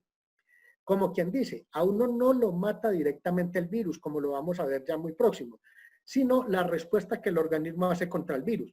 Pero esto se empezó a conocer cuando se empezaron a hacer las necropsias. Y estos son indicadores clínicos, es decir, lo que les quiero mostrar con esta gráfica es que tenemos mediciones de laboratorio que nos permiten decir qué paciente está grave o qué paciente se va a poner grave. Por lo menos hay una sustancia que es esta que se llama la interleuquina, que es un mediador de inflamación.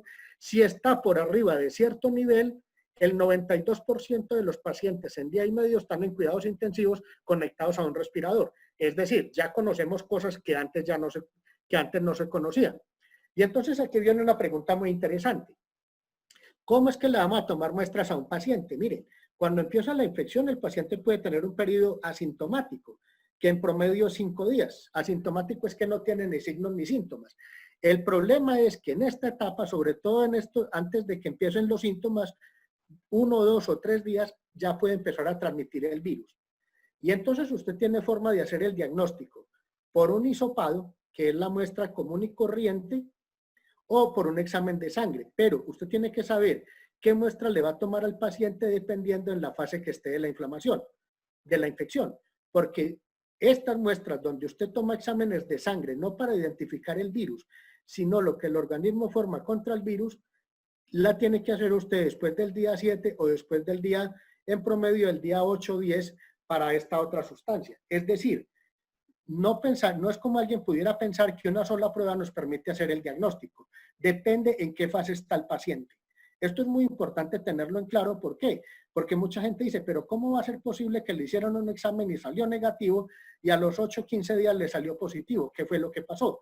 Que habrá que mirar en qué fase estaba y qué capacidad diagnóstica tiene esa prueba, que eso se llama sensibilidad. Es decir, de 100 pacientes que tengan la infección, ¿cuántos detecta esa técnica? Y qué variables va a tener. Ahora les muestro una imagen mucho más claro. Y esta es una imagen que me parece muy bonita, que le explica a uno más o menos qué es lo que puede estar pasando con el paciente. Si el paciente está en un periodo donde esto está incubando, si el paciente está en un periodo temprano de infección, si está en una fase activa o ya está en fase de recuperación. Esto se puede hacer mediante exámenes de laboratorio determinando lo que el organismo forma contra la infección. Por eso uno puede decir que el paciente ya está recuperado cuando ya no se le encuentra el virus y esta inmunoglobulina, que es una sustancia que forma el organismo, es negativa. Y esta es una forma como el organismo más o menos responde ante el virus. Entonces hay una fase aguda que es la respuesta viral, hay una fase pulmonar y una fase de superinflamación. Esta fase de superinflamación es que el organismo crea la respuesta exagerada contra el virus y ahí es donde se le hace un gran daño al organismo. Entonces ya desde el punto de vista médico, esto se viene a saber ahora hace poco y esto es muy importante. Cuando uno empieza a buscar del COVID-19 y entonces uno mira por lo menos en un buscador médico, pone el término COVID-19 y encuentra 27.302 artículos. Esto es una locura. Se están publicando más de 400 artículos científicos al día. Y cuando uno le pone muerte, encuentra 1931 de autopsias, encuentra 111 referencias. Entonces, la autopsia, han hablado mucho de la bioseguridad que se tiene que tener por el riesgo de contagio para el personal de la salud. Entonces, ahí están las recomendaciones. Desafortunadamente, en Colombia no tenemos una morgue en ninguna parte con estas especificaciones. Para un caso de esto, yo siempre he dicho que a mediano plazo, entre la academia y el Estado y posiblemente pues, lo de salud se debieran hacer morgues para cuando nos llegue otra contingencia. Y estos son los reportes que empiezan a salir en China. En China hicieron unas biopsias. ¿Qué encontraron? que la respuesta inflamatoria es mínima y que se forman trombos y las membranas que les decía en el pulmón. Se me dejó de compartir pantalla, no sé por qué. Entonces, después de que hicieron ese trabajo en China, siguieron con los trabajos que se hicieron de pronto en Estados Unidos, que se hicieron 4 biopsias que se hicieron en New Orleans y en Oklahoma. Después se reportaron en Italia, se reportaron 24, en Italia se reportaron 38 biopsias de pulmón post-mortem. Y luego empezaron unos trabajos muy importantes que se hicieron en varios países. Entre ellos, en Brasil, en Sao Paulo, se hicieron una serie de necropsias. Y lo característico es esta presencia de formación de trombos. Estos son las necropsias de Oklahoma, donde nuevamente se ve el pulmón con las membranas que yo les decía. Y estos hallazgos son sostenidos. Es decir, cuando uno mira toda esta serie de casos, se da cuenta que efectivamente esto no es una neumonía como la estábamos pensando, sino es secundario a una respuesta exagerada del organismo donde se forman coágulos. Esta es una forma, pero ya nunca de haber de tomar una muestra que nos va a dar un muy buen resultado si está presente en el virus, pero obviamente esto no se puede hacer en un vivo. Este es el pulmón y la tráquea, ¿no? Tomando la muestra aquí. Estos son los equipos de bioseguridad y estos son los mismos hallazgos que se ven en toda la serie de casos. Y tal vez la mejor casuística fue el estudio que hicieron en Alemania, donde hicieron 12 necropsias y se pudo documentar muy bien qué era lo que pasaba y cómo se alteraba la coagulación de la sangre y cómo se presentaba el daño pulmonar. Esto es lo que podemos ver en la serie de casos. Bien interesante, esto es un paciente asmático, donde la característica sigue siendo la misma. Y entonces cuando uno llega ya a la conclusión, uno dice, bueno, pero entonces en el pulmón, ¿qué es lo que está pasando y de qué es que se mueren estos pacientes? ¿Qué es y cuáles son las comorbilidades? Que esto se ha hablado mucho. Pacientes sobre todo diabéticos, hipertensos, la edad es importante, que tengan tumores y situaciones por el estilo. Y entonces se siguen haciendo estudios y encontramos que el virus también puede estar en el riñón, que el virus también puede estar en el intestino, no solo en el pulmón, que el virus puede estar en el corazón. Ahí está el virus, ahí está el cuadrito con el virus, que el virus también puede estar en el sistema nervioso central, que el virus también puede estar en el cordón umbilical y en la placenta, que el virus también puede estar en el semen, o sea, es decir, no está confinado solo al pulmón. Y entonces uno luego de revisar estos casos dice, bueno, ¿y entonces de qué se muere el paciente con COVID? Y al paciente con COVID, para resumirlo en una forma muy sencilla, al paciente con COVID lo mata la respuesta que el organismo hace contra el virus. Por eso hoy los tratamientos están encaminados principalmente ¿a qué? A controlar la respuesta excesiva, inflamatoria y dañina. Bloquear el sistema inmune. Que el sistema inmune en condiciones normales a uno lo debe defender. Pero aquí hace una respuesta exagerada y el sistema inmune, que debería ser amigo de uno, se puede convertir en un enemigo. Y eso nos explica la fatalidad, obviamente con daño no solo en el pulmón, sino también en otros órganos. Y en el pulmón los cambios no son de una neumonía como tal, sino unos cambios diferentes. Decían que a los niños no les pasaba nada, ya se han hecho algunas asociaciones que a los niños sí les puede pasar, por lo menos esta enfermedad que es rara, se llama una enfermedad de Kawasaki. La OMS sacó cómo certificar los casos identificados y los casos sospechosos. Obviamente esto se ha hecho también en Colombia, cómo certificar desde el punto de vista epidemiológico de salud pública los casos de COVID-19, cuándo se identifica y cuándo no se identifica el virus. Y recordemos de todas maneras que las infecciones o los cuadros respiratorios han causado mortalidad. La gripa común y corriente, el año pasado en Colombia mató 9.094 personas. Estoy hablando de la gripa común y corriente, de la influenza y de las neumonías común y corriente. Y pacientes con enfermedades respiratorias previas, el año pasado hubo 15.916. Es decir, antes también se moría la gente por problemas pulmonares. Lo que pasa es que el COVID-19 es un problema grave de salud pública y el problema es que puede hacer que algunas entidades o patologías o enfermos se descuiden por esta pandemia por muchos factores, incluso porque a los pacientes les da miedo ir a una entidad de salud por miedo al contagio. Entonces la OMS ya ha hecho este análisis y se habla que hasta 500.000 muertes pueden ser ocasionados en pacientes por VIH porque no se les hagan los tratamientos adecuados.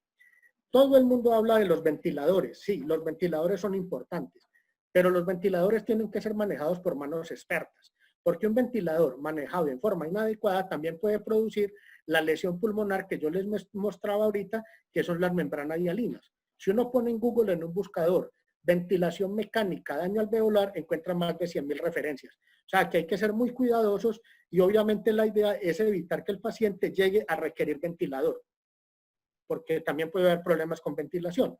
Ya estamos hablando de qué pacientes son predispuestos. Hay más de 120 grupos en el mundo tratando de identificar qué genes nos predisponen o nos previenen la enfermedad. Se ha hablado mucho del cromosoma X, porque es más grave en los hombres que en las mujeres, del tipo sanguíneo y de unas sustancias químicas o unas características genéticas que uno puede tener que lo pueden hacer propenso o aguantar un poco.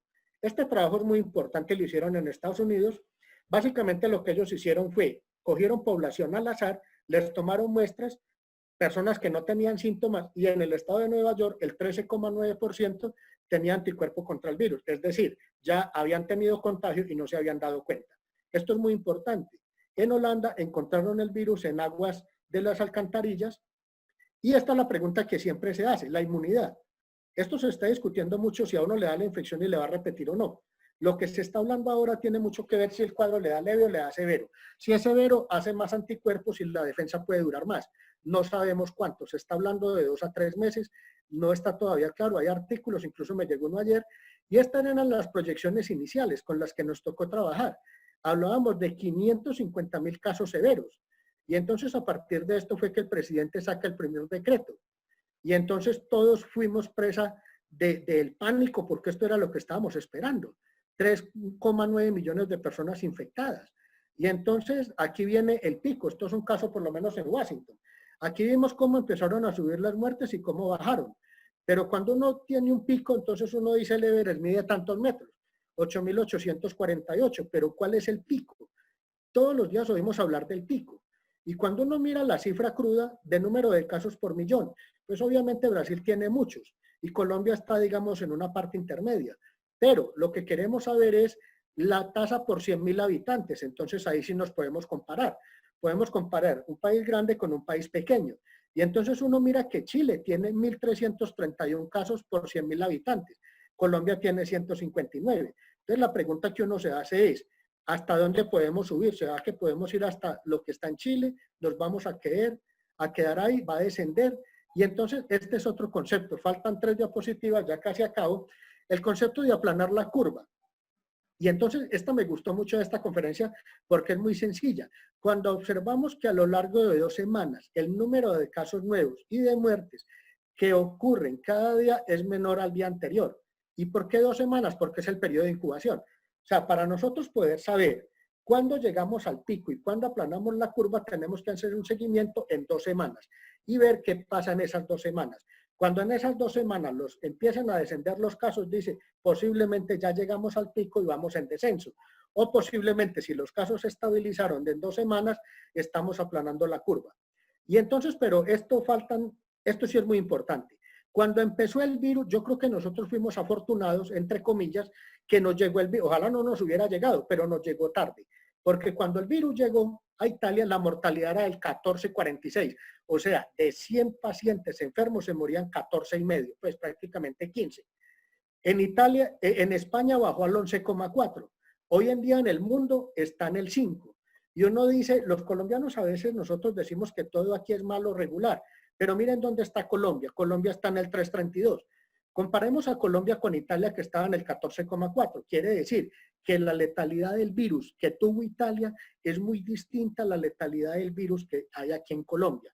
En Italia de 100 se morían 14,5. En Colombia de 100 se están muriendo 3,3. Esto es muy importante desde el punto de vista epidemiológico, porque ya conocemos mejor la enfermedad. Y esta es la última, con esta acabo. Y entonces, ¿cómo estamos hoy en día? Colombia tiene 97.846 con 3.334 muertes. Y miremos cómo está el mundo. El mundo tiene más de 10 millones de casos y tiene 511.000 muertes. Yo creo que ahí les hice una ilustración muy rápida. Dejé espacio porque a mí me gusta que siempre quede tiempo para las preguntas y no sé si todo quedó claro o pues no sé si doctor Canosa dejé un tiempito para preguntas, hablé un poco rápido, pero creo que traté de hacer una ilustración lo más sencilla posible. Bueno, a ver, hemos recibido 2 preguntas, doctor Paredes. En primer lugar, muy amable por su explicación, que para nosotros los abogados, que somos la mayoría de los que estamos oyendo, pues ha sido muy clara y muy pedagógica. Le voy a dejar de una vez las preguntas y con eso dejamos la hora final para el doctor Carlos Alberto Paz. ¿Quien ya se infectó y se recuperó puede volver a contagiarse, doctor Paredes? Y segunda, ¿las medidas de aislamiento previenen realmente o simplemente retrasan el contagio de una enfermedad que todos vamos a contraer? Mire, doctor, la primera pregunta es, todos tenemos miedo a eso y entonces lo que se ha dicho es, se supone que si a usted le da, no le debería repetir. Lo que están haciendo es que como es una enfermedad nueva, a los pacientes que ya les dio, les están haciendo seguimientos a ver si los anticuerpos es lo que el sistema inmune de uno forma para destruir el virus. Esos anticuerpos, ¿cuánto duran? Están hablando que pueden durar entre 2 y 3 meses, pero eso está en seguimiento. Hasta ahora le podría decir que no hay claridad. Ahora, la segunda pregunta sí me parece también me parece supremamente interesante. El aislamiento. Es que el aislamiento, uno pensaría, ¿cuál es el ambiente ideal de un aislamiento? Porque es que no es lo mismo un aislamiento en un país como Noruega o Suiza que un aislamiento en Colombia. Yo creo que difícilmente en Noruega o Suiza van a vivir 10 personas en una casa bien estrecha, como sí puede pasar en muchas regiones de Colombia. Entonces usted encerrar 10, o sea, meter en aislamiento 10 personas en una casa bien estrecha, donde alguien por cuestiones económicas tendrá que salir y cuando llegue a la casa estás poniendo a esas personas que están en un contacto muy cercano. Yo lo que pienso es que se tienen que tomar medidas de salud pública, sí. Tiene que la gente usar tapabocas, que me parece que es muy importante. Tiene que conservar usted la distancia con las otras personas, el lavado de manos, el aislamiento. Más bien el distanciamiento social. Es que una cosa es distanciamiento y otra es aislamiento. O sea, yo pienso que el aislamiento no, estar uno distanciado. Si yo estoy hablando con usted y está, de hecho hace poco le pasó a un amigo mío que entre otras cosas es abogado. Estuvo en una reunión a una persona, le diagnosticaron después la infección, los que estuvieron en la reunión les hicieron el muestreo a todos y todos salieron negativos. ¿Por qué? Porque todos estuvieron a más de 3 metros de esa persona. Entonces, eso es lo más importante. Bueno, pues muy amable, doctor Paredes. Muy interesantes sus respuestas. Vamos a terminar entonces este foro concediendo la palabra por el tiempo que resta al doctor Carlos Alberto Paz, quien nos va a contar un tema totalmente distinto al anterior, que es el tema de las pruebas en los procesos arbitrales. Gracias, doctor Ulises. Muy buenas tardes. Un saludo cordial al maestro Jairo Parra. Y vamos a abordar el tema del proceso arbitral y concentrarnos en pruebas. Para ello he dividido esta charla en empezar a entender el proceso arbitral. El proceso arbitral como tal está regulado en la 1563 del año 2012 y que lo rige íntegramente. Y nos dice también la 1563 que debemos acudir al Código General del Proceso en tratándose de la admisión de la demanda y el tema de pruebas. Y otras veces acudimos al Código General del Proceso cuando no encontramos regulación en la 1563. En esa 1563 del año 2012 hemos venido trabajando en los centros de conciliación con base en el artículo 23, las audiencias, los memoriales, las comunicaciones a través de medios electrónicos.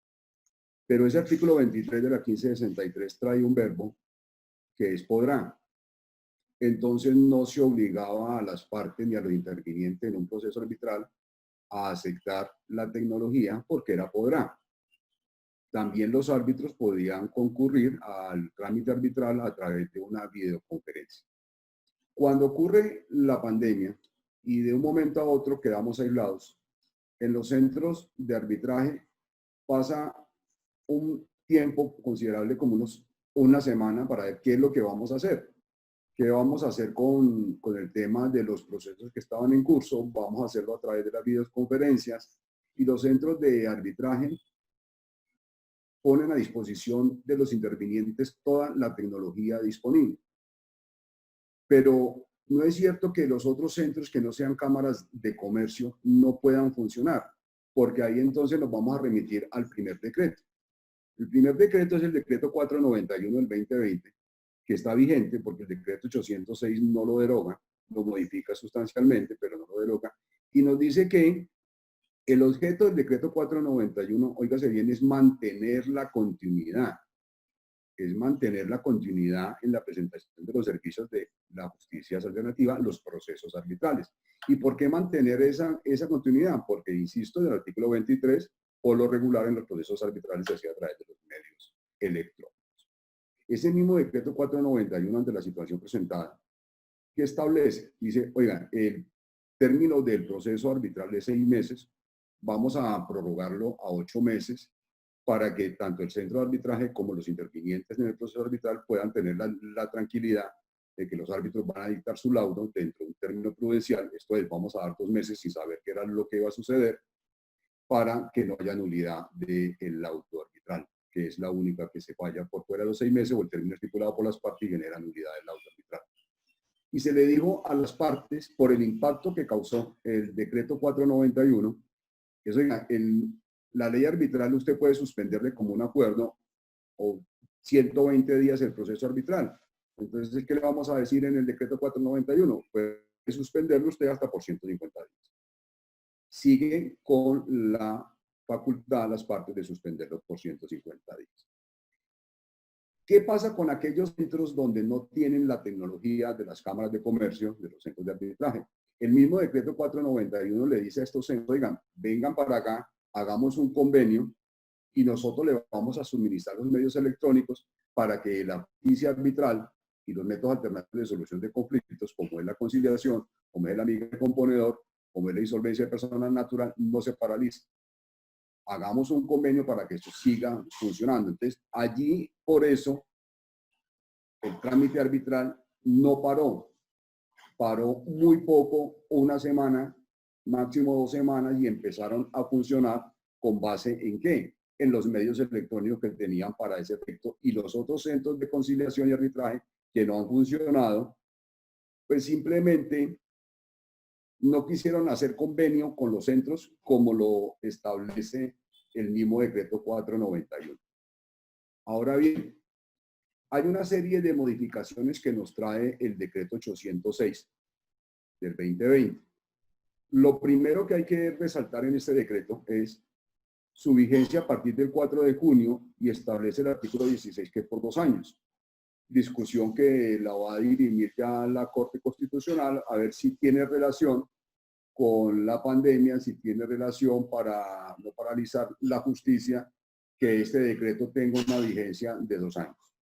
Pero como les digo, ya será la Corte Constitucional, que ya admitió la demanda, ya ofició para que nos pronunciáramos sobre ese tema, a ver si dice que los 2 años realmente sí tienen que ver con la agilización de la justicia.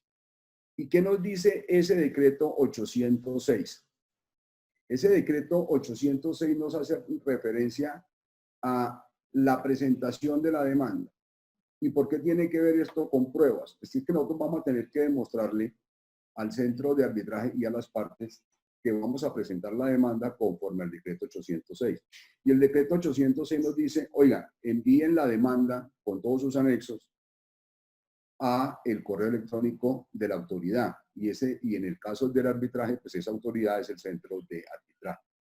Y nos dice también, oiga, simultáneamente envíe la demanda al demandado, para que éste tenga conocimiento de que usted ha presentado una demanda, pero trae una excepción, salvo que usted presente las medidas cautelares. Aquí, en mi sentir, el decreto queda corto, porque debió haber dicho que las medidas cautelares se presentaran en un memorial aparte para no involucrarlo con la demanda y permitir que la medida cautelar se presenten en el texto de la demanda, porque esa va a ser la excusa de los abogados para no enviarle simultáneamente la copia de la demanda a la contraparte, porque yo voy a pedir una medida cautelar. Y como la norma sigue siendo corta, porque es pedir, es solicitar una medida cautelar. Yo he sido contrario a esta posición de solicitar la medida cautelar. Es que yo la solicito y la tengo que practicar. Si no practico, la medida debe tener el abogado o la parte debe tener una sanción, porque es que yo solicito una medida cautelar. En la justicia ordinaria no agoto la audiencia como requisito de procedibilidad, y acá en la justicia arbitral, pues simplemente voy a obviar lo que el decreto 806 me está diciendo, que le envíe copia simultáneamente a la parte de mi demanda con todos sus anexos. Ahí creo que hay una gran discusión sobre ese tema. Vamos a pedir las medidas cautelares, vamos a hacer realmente la demanda y aparte las medidas cautelares para que el demandado tenga conocimiento de ello. Yo pensaría que es lo más de buena fe y lo más de lealtad procesal que deberíamos hacer con la parte. Que la parte tenga conocimiento de la demanda antes de la notificación del auto admisorio. No le veo cuál es el inconveniente y por qué hay tantas voces en contra.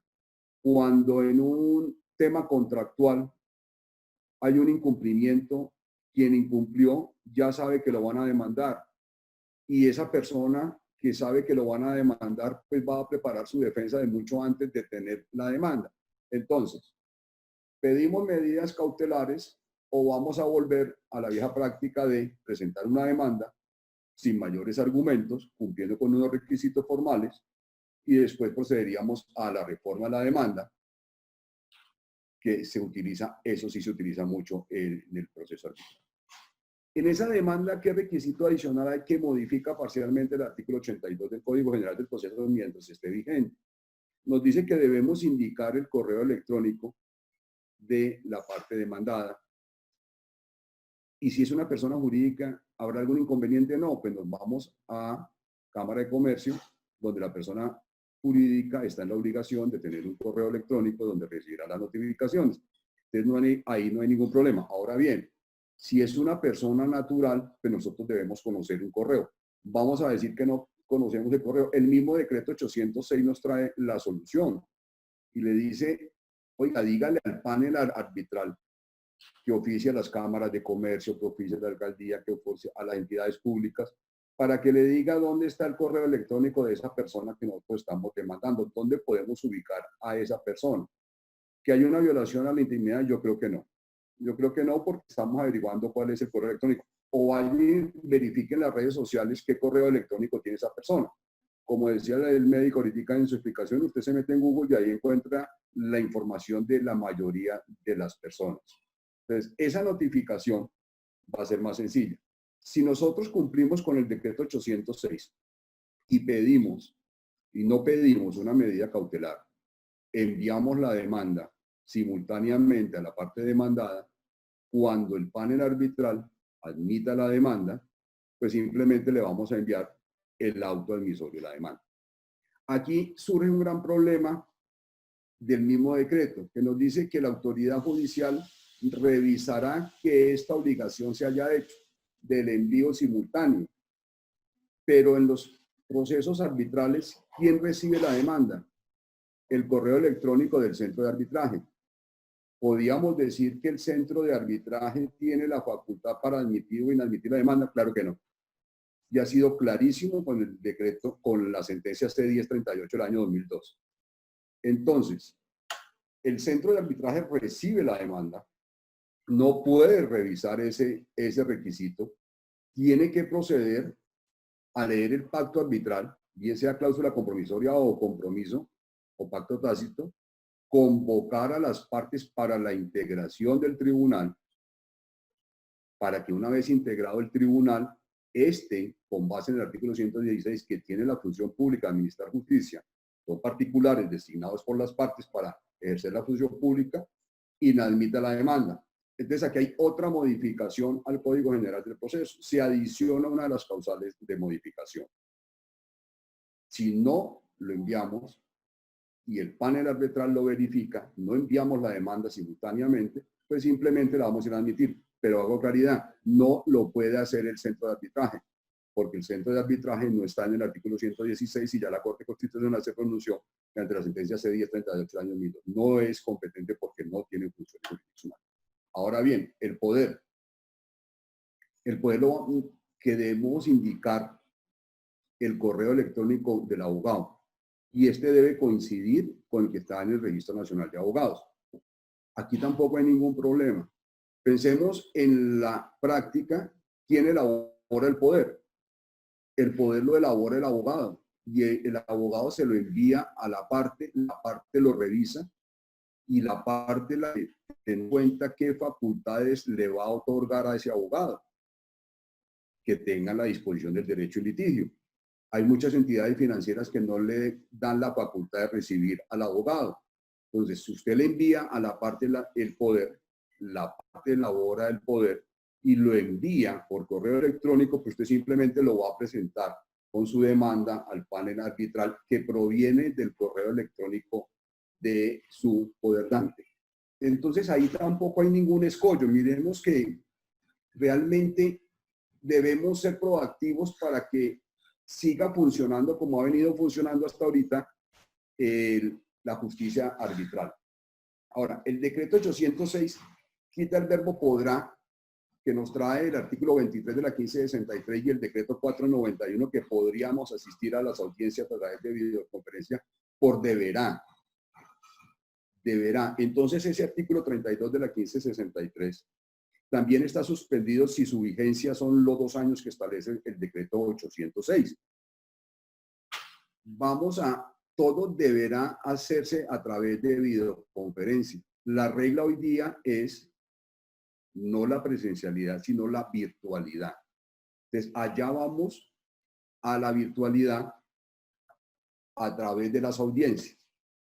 Entonces, ahora, ¿cómo lo notificamos? Ya lo mencioné. Si no le hemos enviado simultáneamente o pedimos una medida cautelar, tenemos que enviarle la demanda con sus correspondientes anexos y copia del auto emisorio. Es decir, el 291 y el 292 del Código General del Proceso quedan en suspenso mientras esté vigente el decreto 806 del año 2020.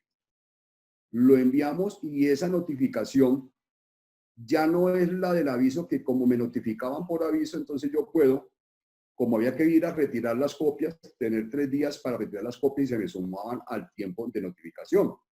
Pues bien, si analizamos bien el decreto, esa notificación se va a surtir pasados 2 días desde el día en que envíe el correo. O sea que tenemos los mismos 3 días. Significa que también se modifica el artículo 23, en donde dice que la notificación se entendía surtida desde el momento mismo de habérselos enviado a la parte demandada. Toda notificación hoy día con base en el 806 se entiende surtida 2 días después de haber enviado el correo. Entonces que tenemos 3 días. ¿Y por qué se justifican esos 3 días? Por las comunicaciones, por el correo, si se abrió o no se abrió, para que el justiciable tenga derecho a revisar todos sus correos. Hoy por lo menos aperturó la justicia ordinaria y hemos recibido más de 37 correos con las demandas. Entonces, para eso son esos otros 2 días. ¿Qué más nos trae el decreto 806? Nos dice que en la demanda debemos indicar la dirección de la parte, su representante, de los testigos de cualquier tercero y del perito. Aquí hacemos una salvedad. Ojo con la prueba pericial en los procesos arbitrales. El artículo 31 en el inciso segundo nos dice que en la audiencia de posesión del perito, si bien es cierto desde el inicio la norma está mal redactada porque no sabemos de dónde salió el perito, significa que en los procesos arbitrales yo le pido al panel arbitral que nombre un perito, lo que significa que los centros de arbitraje deben tener la lista de los peritos a disposición del panel arbitral. Entonces, ese requisito del 806 que se exige para las demandas de indicar la dirección del perito en el panel arbitral no se necesita, porque nosotros en el proceso arbitral no anexamos una prueba pericial. Nosotros en el proceso arbitral pedimos una prueba pericial. Que hay 2 sentencias de tutela de la Corte Suprema de Justicia Sala Civil que dice que es una mistura. Ya dependerá del panel arbitral. En mi concepto, si usted anexa la prueba pericial con una demanda arbitral, eso es un documento. Y cuando le den, téngase por prueba los documentos aportados con la demanda, usted ya verá si va a pronunciarse sobre ese tema o el panel arbitral citará para una audiencia para controvertir esa prueba. Si la ley arbitral le dice a usted que en la audiencia de posesión del perito, significa que usted debe pedir ese peritaje y el panel arbitral, con base en las listas que tienen los centros de arbitraje, va a nombrar el perito. O sea que el requisito de la dirección no es necesario. No es necesario en la demanda arbitral, porque es que el centro de conciliación y arbitraje tiene la dirección de ese perito, porque él es el que tiene la lista. Ahora bien, ¿Cómo vamos a practicar las pruebas? Por videoconferencia. ¿Cómo citamos a los testigos? Pues por eso es la exigencia del 806 de indicar la dirección. Y es que esto no es nada nuevo. Estamos cogiendo el Código General del Proceso de decir, oiga, aquí están las normas.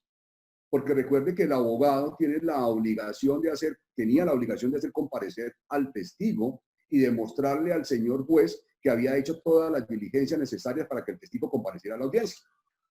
Acá, con el 806 es, oiga, suministre el correo electrónico que nosotros citamos al testigo allá.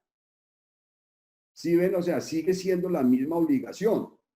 Dígame el correo de la parte para qué, para comunicarle a la parte todas y cada una de las etapas que se vienen desarrollando dentro del proceso arbitral, que es obligación del abogado, pero por supuesto que es obligación del abogado informarle a las audiencias, las fechas de las audiencias, para que tenga conocimiento de cómo se viene desarrollando su trámite arbitral. La inspección judicial, que muchos dicen que es bastante difícil, no. La inspección judicial, en mi concepto, siempre ha sido una prueba supletoria. ¿Por qué? Porque desde el Código Procesal Civil nos dicen que si en el proceso, en el expediente obran pruebas como una prueba pericial, pues ¿para qué me voy a ir a hacer una inspección judicial? Pues si yo tengo un peritaje, con eso es suficiente. Hoy día, el Código General del Proceso nos dice que lo puedo aportar por videograbación, fotografías u otros documentos. Entonces, mire que no es un escollo la inspección judicial. Si hay una prueba pericial, si hay una videograbación, si hay un documento establecido en el 243, todo ese conjunto de lo que son documentos, podemos llevar avante la inspección judicial. Entonces, miren cómo el mismo 806, en unión con el Código General del Proceso, nos hace mucho más ágil el proceso arbitral, que venía siendo ágil desde la 1563 con el 491, y acá se le dio mucha más agilidad para que esto llegue a la justicia que está pidiendo el justiciable.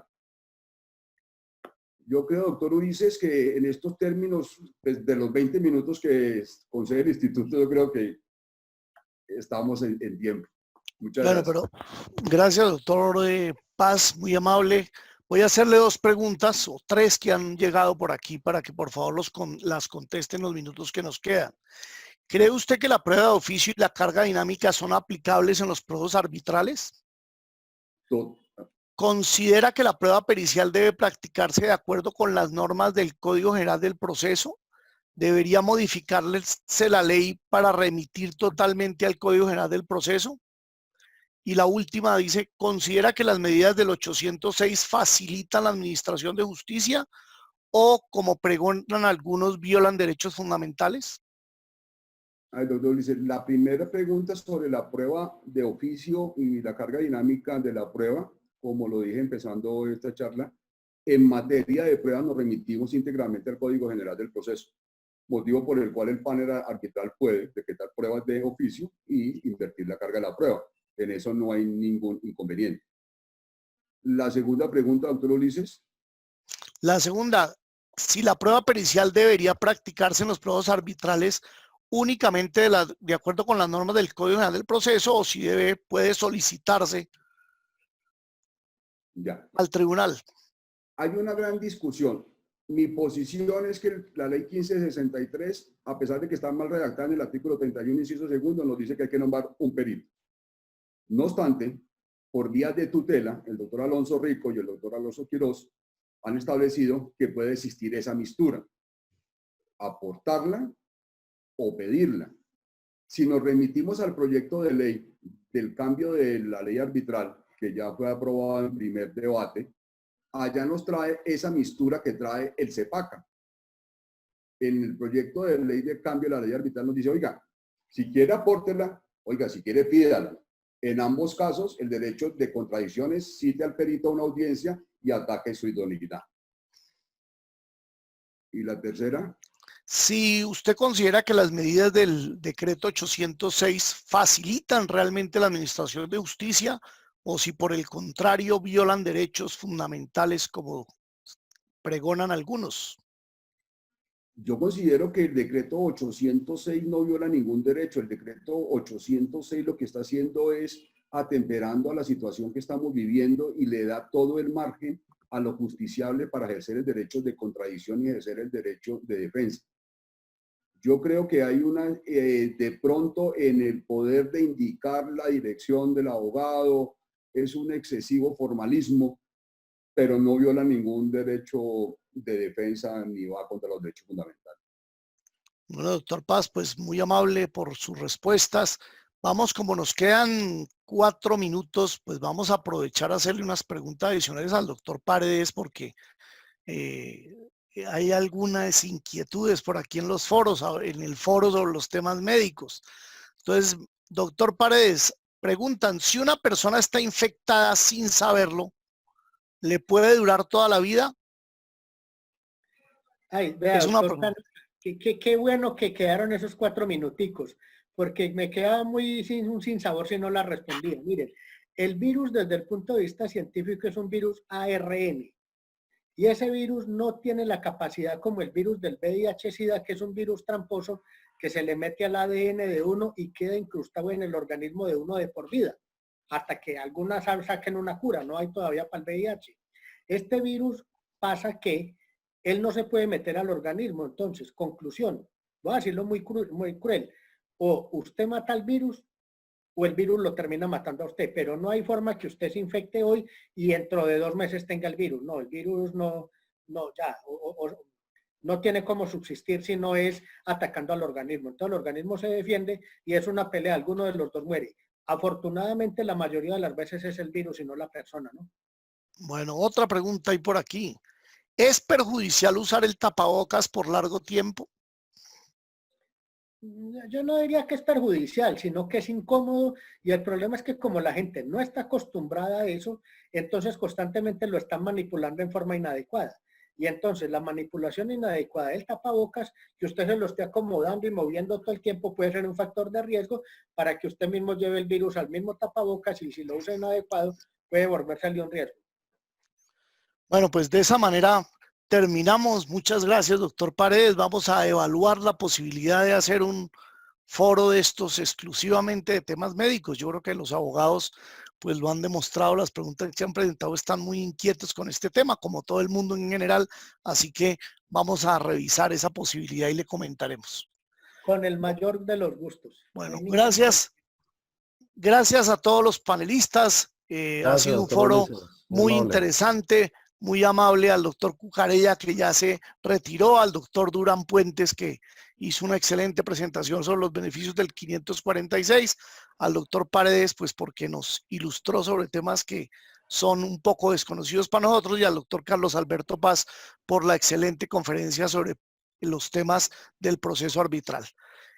Realizaremos el próximo foro dentro de 8 días, también a las 11 de la mañana, porque tenemos también un invitado de España que no puede conectarse a otra hora, así que seremos madrugadores nuevamente. A las 11 de la mañana iniciaremos el foro el próximo miércoles y esperamos de aquí al viernes publicar el programa del Congreso Colombiano de Derecho Procesal, que ya está definido totalmente para que ustedes lo conozcan, congreso al cual están todos cordialmente invitados. De esta manera terminamos. Por favor, cuídense y acaben de tener un buen día. Muy amables por su presencia.